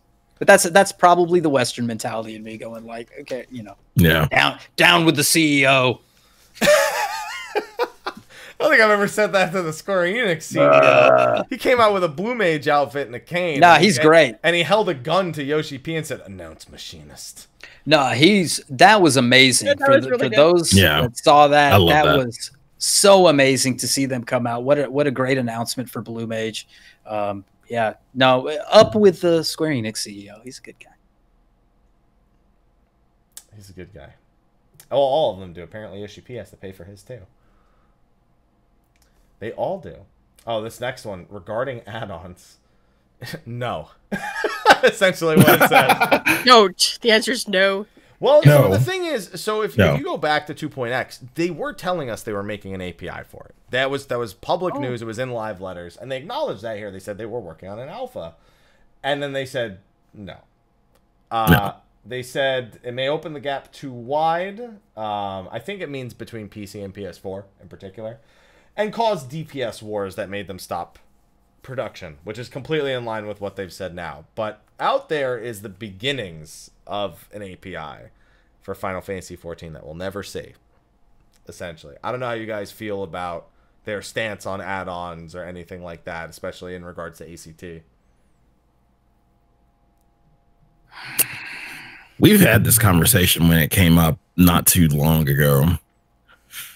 I mean, I can take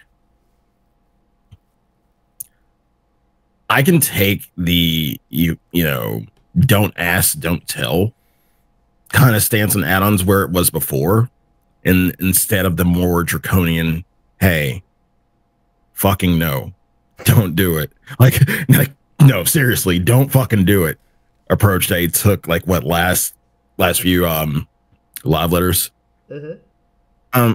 Yeah, I just feel like we, in comparison to a lot of other MMOs, we are really fucking heavy-handed in terms of our attitude. Like, the devs are heavy-handed in terms of the attitude towards add-ons. I think we should be a little more liberal, I guess.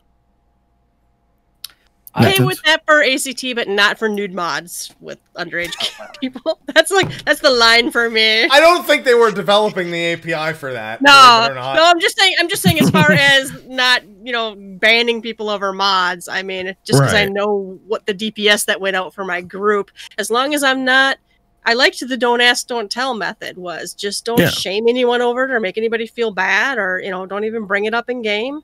But yeah, the idea that I can't legally measure the damage in my raid group is gross to me, and I think that they should have.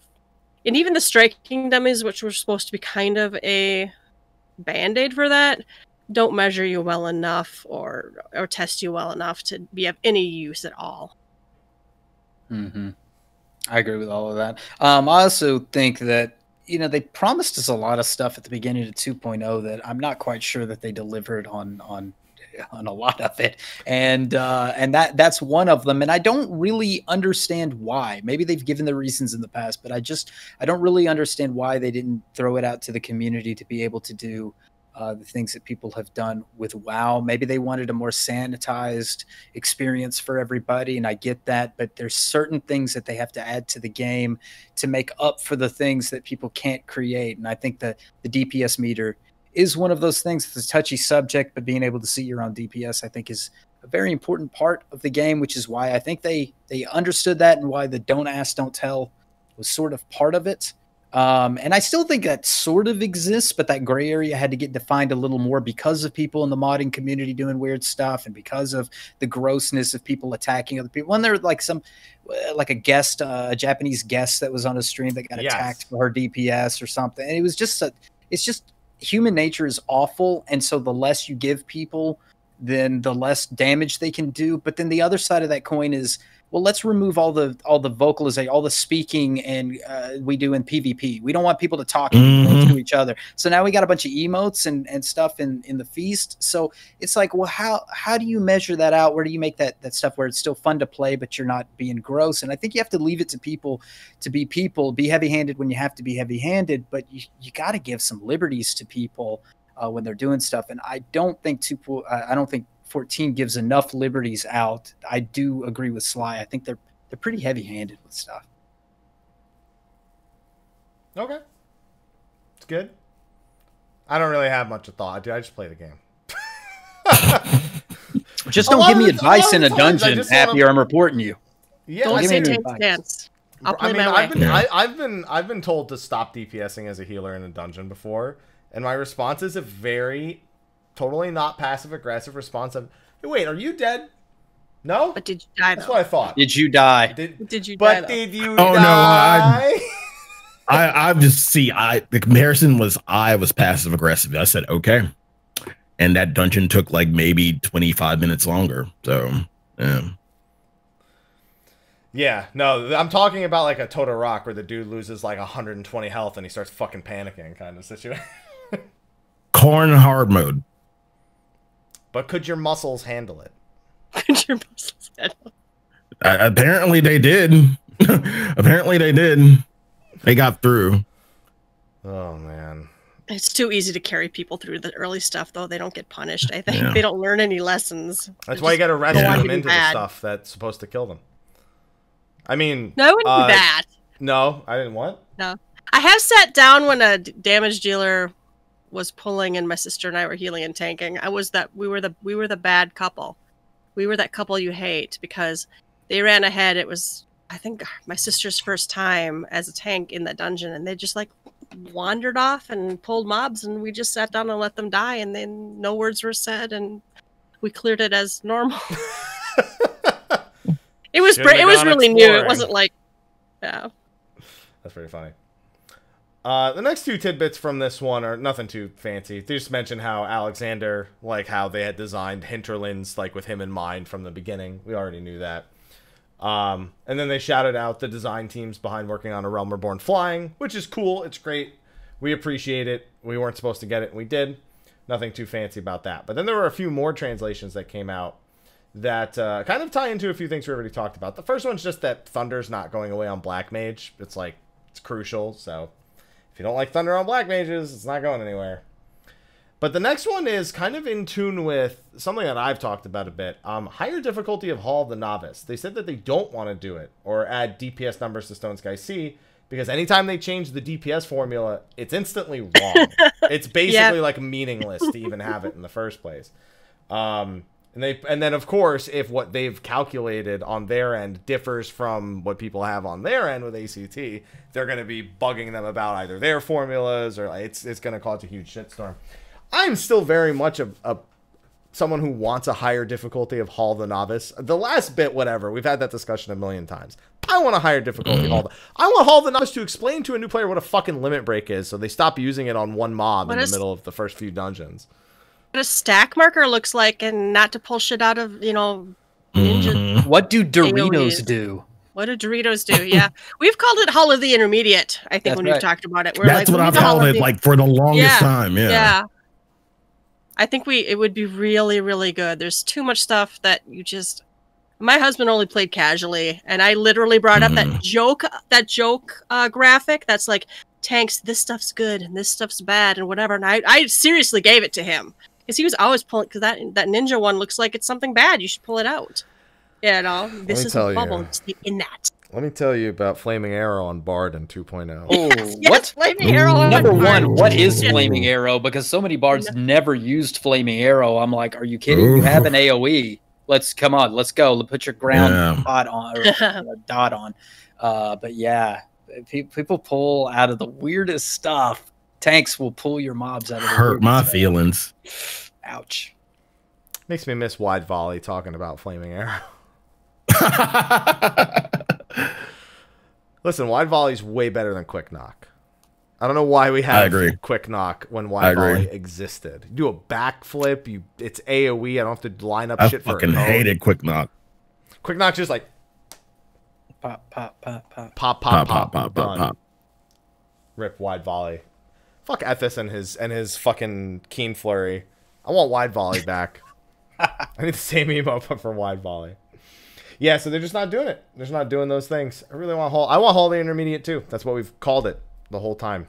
The next one's about the graphics engine. They said with the current schedule, it's not possible. They basically have to make less graphical assets in exchange for working on a new engine. Do you think they have to choose to make that sacrifice at some point where they have to tell us we're doing less graphical assets to update the engine, or do you think the engine will age well enough to the point where they can get away without doing that? Because World of Warcraft, while they've updated it bit by bit, it still looks like World of Warcraft. I don't know, man. I feel like they messed up this engine from the get-go. Like there are things there are things that have held them back, that they say that the engine has caused them to hold back, or the servers, or whatever excuse that they use. So I hope this engine holds up. I feel like they've patched things to begin with, trying to make things work. I hope this lines up, because we've kicked around the idea before. Wouldn't it be great if they just destroyed everything like a cataclysm and then rebuilt the engine? Oh, wait. Yeah. I had that exact question. I had that exact question 2 days ago. Do you think they'll ever pull a cataclysm? And I'm like, there's this great video. It's called End of an Era.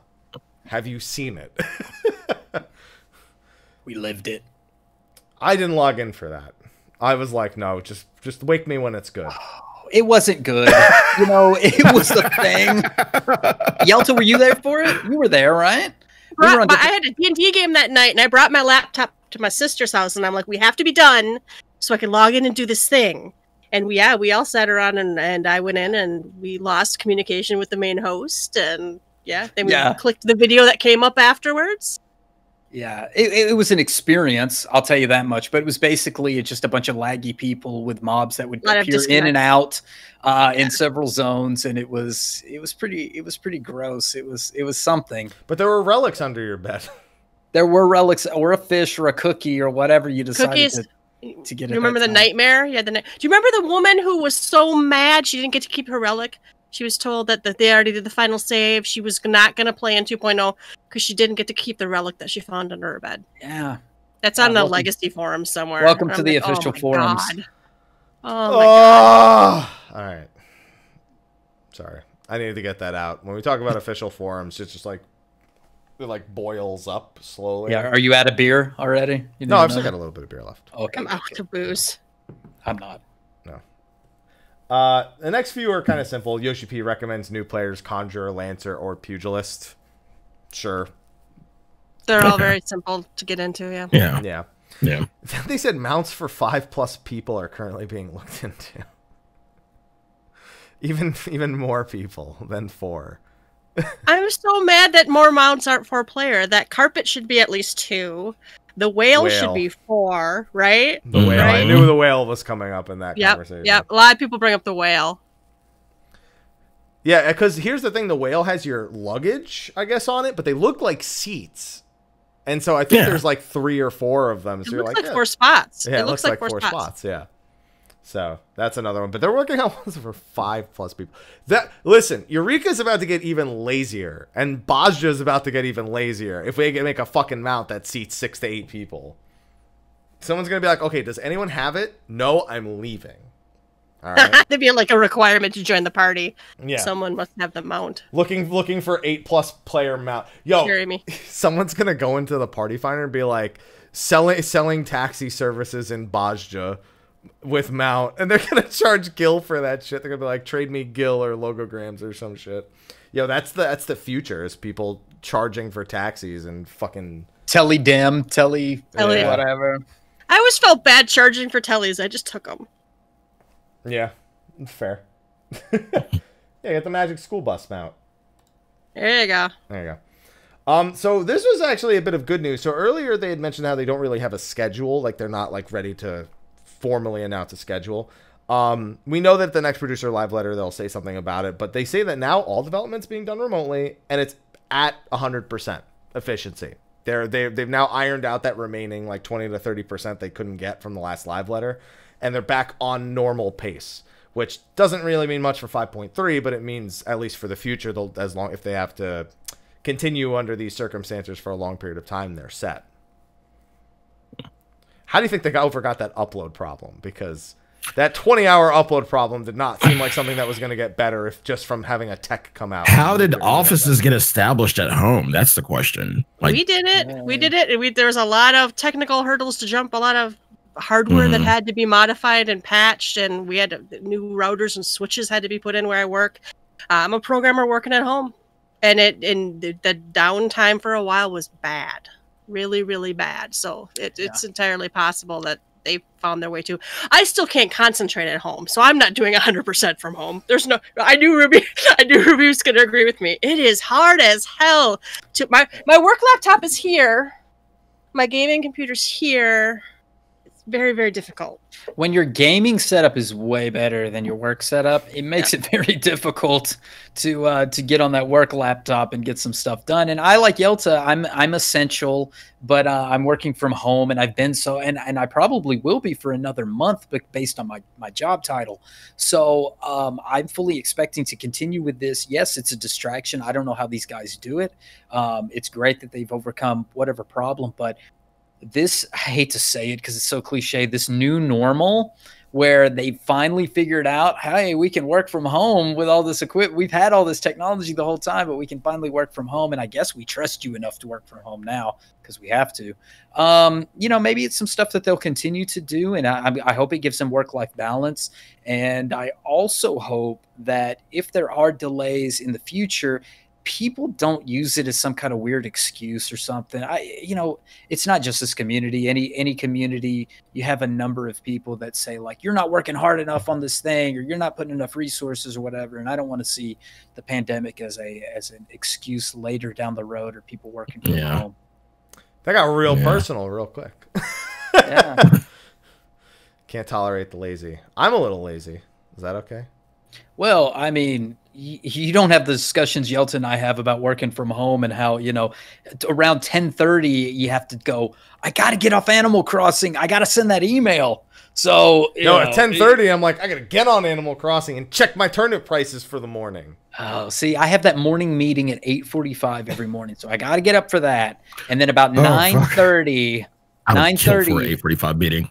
That meeting ends, and I got from about 8:30 to about 10 something before somebody goes, where's Ruby at? I got to go wiggle that mouse, you know, make sure. Do people at work? Well, actually, I don't know. Ruby could be. I don't know your real name, so I guess that could have worked. That's right. There you go. It's not my real name, but my real job won't bust me for this. So there you go. There you go. My boss is like, can you make that a way of life? Maybe if you like that, maybe you should make a living on it. And I'm like, ugh. I have an Animal Crossing villager named Ruby. Does that work? It's a good villager. Yeah, she's a bunny that lives on the moon. Apparently, that's a Japanese mythology thing. Like, they live on the moon. If you look at the moon, it looks like a rabbit. Looks like a rabbit. There you go. Their house is very loud. The rocket is turned on all the time, so all I hear is the whole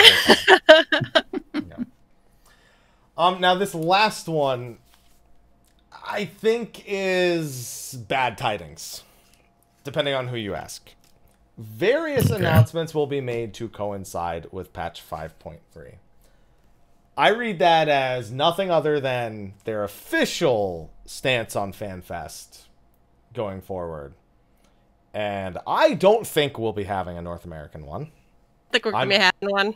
I am hard-pressed to believe we will. And I think that'll be whatever their whole plan is for everything. Anything that's going to be affected by that, whether it be expansion launch date or Europe and Japan. But I think North America is going to be the first key thing they're going to hit on with that. Yes, and as another note to that, BlizzCon was canceled this morning. Granted, after last year, probably a good choice regardless. So, regardless of anything. So that's what I think. Various announcements. There's nothing to indicate that there. And I don't know how you guys feel about losing out on FanFest in San Diego. It's over, in my personal opinion. I don't think it's going to happen. I lament it because I wanted to go. Yelta and I have been at the last 3. We've been at every FanFest. We talk about the scramble to get tickets and how nightmarish it is. There have been, I think, at least 1 year apiece, both Yelta and I have cried over not getting a ticket, and the other one has had to help each other get the ticket in some way, shape, or form. And we were dreading that ticket buying process early on. We knew it was coming. In fact, I had hoped they were going to delay it another year because I'm selfish. My son turned 2, and then you have to pay for them to be on a flight. So I was like, oh, shit, I got to pay for 3 people to go on a flight if we go to FanFest. But my wife has friends in San Diego, so we're like, we want to do that or whatever. And then she's like, well, you can just go by yourself. So there's all these things that were happening personally with me that I was like, can I go to FanFest? Is this going to work? This was a very odd year for me. And I was almost to the point where I was like, I'm going to let other people get tickets because I don't need the anxiety. I don't need a Xanax prescription to have to go get tickets for this thing.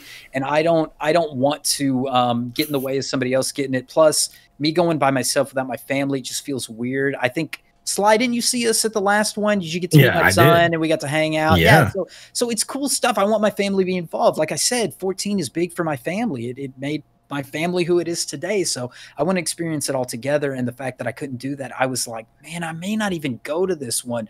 So there's a small part of me that is like, I'm kind of glad it may get pushed to 2021 or some other date. But at the same time, I'm very sad that it's not going to happen, but I'm realistic about the whole thing. If BlizzCon got canceled and we saw that E3 and all these other things, I just feel like the dominoes are going to fall and they're going to do some kind of 14-hour type broadcast, something that's going to give us something good to watch and give us the news that we want. And they'll either bust it out the next year or they'll give it another 2 years and do like something really spectacular after that. Yeah, my husband couldn't go this year. He just can't get off work. Part of his vacation schedule for last year was he was going to work the deer hunting season in Minnesota, which is that week. So I wasn't sure if I wanted to hop on a plane and go down by myself. So I don't know. I still would be very, very sad because I think I could have swam. I'd probably just follow Ruby around for 3 days, but and then carry me around on that last day like she did at the last Fan Fest. Watch my drunk ass to make sure I don't get in any trouble. We got the Uber back to the hotel. We did. I drank somebody's drink, multiple people's drinks, and I'm so surprised you weren't just like dead. I caught a nasty cold after that. That's right. That you did. Terrible. That is not advice for those post-pandemic. I don't drink after anybody. Bad idea. Okay, drinking after them is one thing. Drinking what they drank after they drank it is another. The latter. He reached over and grabbed someone's drink she'd been drinking and chugged it. I didn't realize it wasn't mine. It happened. Terrible. We closed that bar out though, so they kicked us out. Yeah, it's funny they kicked us out just under his breath. I remember at the Limit Break radio party. This is not about 14, and it's not even about necessarily even the Limit Break radio party in particular. I grew up in a restaurant family, so when I receive any sort of service, I try to tip for it. I tip whatever, plumber, technician, whatever. They've taken their time. At open bars where they give you tickets, I tip the bartender. At the LBR party and at every gaming event I've ever been to, I've never seen bartenders so thankful to get a $5 bill because nobody's giving them shit. And at the LBR party, the person was just, they were fucking miserable. And then I gave them the tip. And then they were just like, yo, you need anything. I don't care if you have the ticket. All right. I don't care. You don't need the ticket. Just come back. I got that guy. I must have got him because I asked him for something that had more than 2 liquors in it. And he rolled his eyes and was like, you fucking people or something. And I was like, Jesus. Sorry, I asked for the drink, but thankfully you tipped him and made his night. So I appreciate you. It goes a long way, everyone. If you're at an open bar, please at least throw them something. They are making some money, and their tip was probably paid for, depending on the type of party it is. But it does not feel good to go a whole night as a bartender and not have a single person hand you anything but a ticket. I will confirm to chat, I was not the one who threw up. There was someone who threw up at that party. Not me. I forgot who it was. We were at the throw up party. Yeah, because we definitely partied way longer in the night after that. There was vomit that I had to step around. I just don't know whose it was. I remember that. Holy crap! It was a damn good party, LBR. That was a good going. That was a good going out. Come back, LBR, and then throw another party. Hey, I saw Nero at TwitchCon. He was doing good. Yeah, we saw him at TwitchCon. Yeah. Doing good. It was pleasant. It was a pleasant time. All right, that was the last note that came out of that. So we actually got to do a good half the show on actual recent news. There was something to talk about. There was something. Hey, listen. We had you to talk about. If anything, it stole your thunder. Oh, sweet. There you go. Did we hear what happened to Sly at FanFest? No.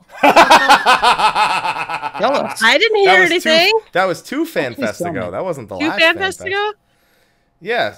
We were there. I'd like to hear it. Sly learned what a bidet is. Oh, how refreshing. After he tried to wash his hands in it. At least he didn't think it was a water fountain. He didn't think it, but, you know, splash effect is a hell of a thing.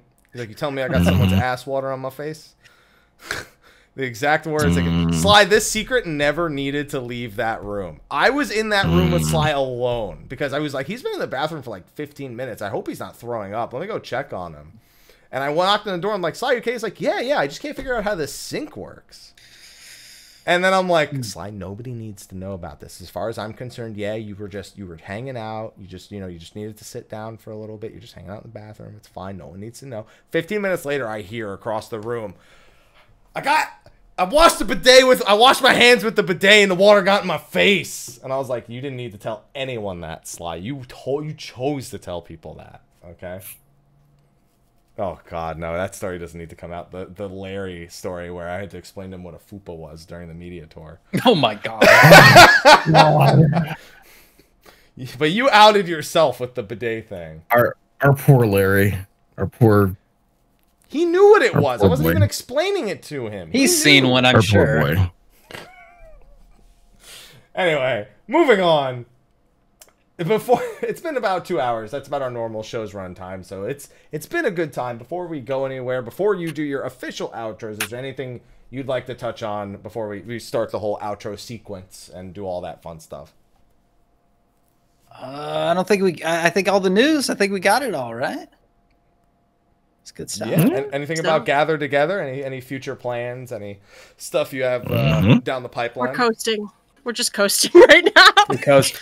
Listen, Yelta's been doing some giveaways. I was drunk, but I gave away 3 out of 4 today. So get Yelta drunk, buy her liquor, and then you'll get a bunch of good stuff. That's the way it goes. We'll get hammered on the next episode, and we'll give some shit away. So look forward to that on the next Gather Together episode. We're giving shit away. Come see us. Feces. Yeah, no. We're not giving feces. Not literal. Okay. We're giving some good stuff away. Good shit. Good shit. All right, there you go. Good feces. Yeah, good feces. It's just a synonym. Yeah. It's fine. Yeah. All right, well, with that, thank you for joining us for this week's show. It's been excellent having you on. It's been a fun time. Thank you so much. Thank you for having us. No, it's been awesome. I've really enjoyed these shows. These podcast shows have been a good chill time and a time where all I really want to do is chill. This is the indication of that. Before we let you guys sign out, though, just quick little sponsor read. We already mentioned SteelSeries at the start of the show. All the same stuff, 12% discount code, monthly giveaway. But also our patrons, whose names have been scrolling through the top right. I'm not even going to bother trying to point, even though I know it's that way now. There's a bunch of names that aren't on there. We had a Corey pop up yesterday as a premium patron. We had a Yui pop up yesterday as an elite sponsor over there. Who else we had? We had a Jonathan show up as a premium sponsor. We had a Sam show up as a standard sponsor. So we had a bunch of people pop up over the last couple days. And so thank you to all of our patrons. And of course, our patrons of darkness are at the tippy top. But you're all great. We have Khuja Cross on Jenova and Kurenai Oni, who I'm always afraid to swap over because OBS has been just so monstrously bad as of late. I don't know if you guys have had the same issues I have had with window captures. It's been just terrible. It just wants to break half the time. And I can't describe it. I don't know why. It seems like nobody else has this issue except me, so I'm assuming it's my fault. Sly, what are you doing? I thought you were pogging. I was afraid to look over because I was afraid you'd be pogging. I'm not taking Ethicist mantle. I will never take his mantle. Don't worry about that. No, but you'll partake. Good. I believe in you. You may not take the mantle, but I feel like you'll partake in pogging. That's fine. So thank you to all of our patrons. Thank you to SteelSeries. And with that, thank you again for joining us. Where can they find both of you at? We'll start with Yelta. You can find me personally on Twitter at Yelta Sumasu, YeltaSumasu. You can find us at Gather Together, GTFFXIV.com is the site, otherwise at GTFFXIV on Twitter. Excellent. Yeah, I should have included GT the Gather Together. Now you just realized that by getting I failed to share it with you. No, because I tweeted at it twice in the process of asking you, and I just didn't think. I was like, yeah, just get their names on the over. Ah, shit. Somebody share it in the Twitch chat at the very least. Do that for me at the very least. Now, I'm sorry, Ruby. It's your turn. You can find me also on Twitter at Rubicon Vale, RubiconVale, and this is Alexander. This is Alexander Prime. He does not look like he wants to be here. No, he didn't really. He didn't know he was going to be on live television, so he's a little surprised at the moment. But a little bit. Oh, and then he got timed out. All right, listen, I'm gonna take care of this. You do it. I don't have that kind of power. I think you have it now. You should try it again. There you go. That'll do the trick. There it is. Saw it get timed out. Thank you, both of you, for coming on. It has been excellent. Thank you so much. Now for the two hosts they don't care about. Sly, where can they find you at? You can find me playing PSO2 like pretty much for the foreseeable future, starting tomorrow morning at the butt crack of dawn at like 8 a.m. No, like I'll be on earlier than that, but yeah, that's when the whole shenanigans start. Twitch.tv/Sly, aka Gray Fox. You can follow me on Twitter at Sly the Fox as well. Yeah, just a bunch of PSO2. Haps, what are you doing? Wow, what do you know? You do more Animal Crossing? You can find me, Mr. Happy1227 at Twitter, Twitch, Facebook, YouTube, and Instagram. I already sold my turnips for the week, so I'm good with Animal Crossing. So I have to play PSO2 also. I want to go to Ship 2. Right. That's probably not going to happen because that shit's going to crash and burn as far as I'm concerned. So may have to go to Ship 3, but I'm also going to be doing PSO2. Know nothing about it. Avoided it like the plague for the last several years because I said when it comes west, I'll play it. And then it didn't until tomorrow. You know, well, at least on PC because you're not buying an Xbox. That shit ain't happening. Got too many hardcore people. Nope, man, that shit ain't happening. I'm not even happy I got to get it on the Windows 10 store. Instead of Steam or anything. Fucking Windows Store. Yeah. Dude, the Windows Store, the reason you know why I hate the Windows Store? Literally 3/4 of the time I open it and click a game in the store, it breaks. In the last 2 years, it just CTDs every time I click on a game and it starts loading the store page. I hate it. But I have no choice. So I'll do it. Yeah, I'll probably be up at the cracker of dawn because I'll be up at 4 a.m. on my time. You'll be up probably at like what 7. You'll start going live, so I'll be the crack of dawn. Yeah, don't forget we gotta preload at like what's yours 11 p.m. 11 for you, p.m. Pacific and 2 a.m. for you because why allow a preload before your maintenance goes live? Yeah. I have to set 2 alarms, so I have to wake up twice in the middle of the night. Woohoo! Fun times. And it's over 60 gigabytes, so it's not like it's a small download. Christ, I wouldn't be able to play it till next week anyway. I can't wait. But that's what our plans are. So thank you everyone for joining us for this episode of State of the Realm. Next week, Frosty will be joining us. He'll be coming back. Hey. He's always surprised when we PvP show. Let's fucking go. Hey, listen, there's been a lot more PvP as of late because people have been doing it for Moogle tomes, regular tombstone. Yeah. Maybe there'll be something to talk about. No.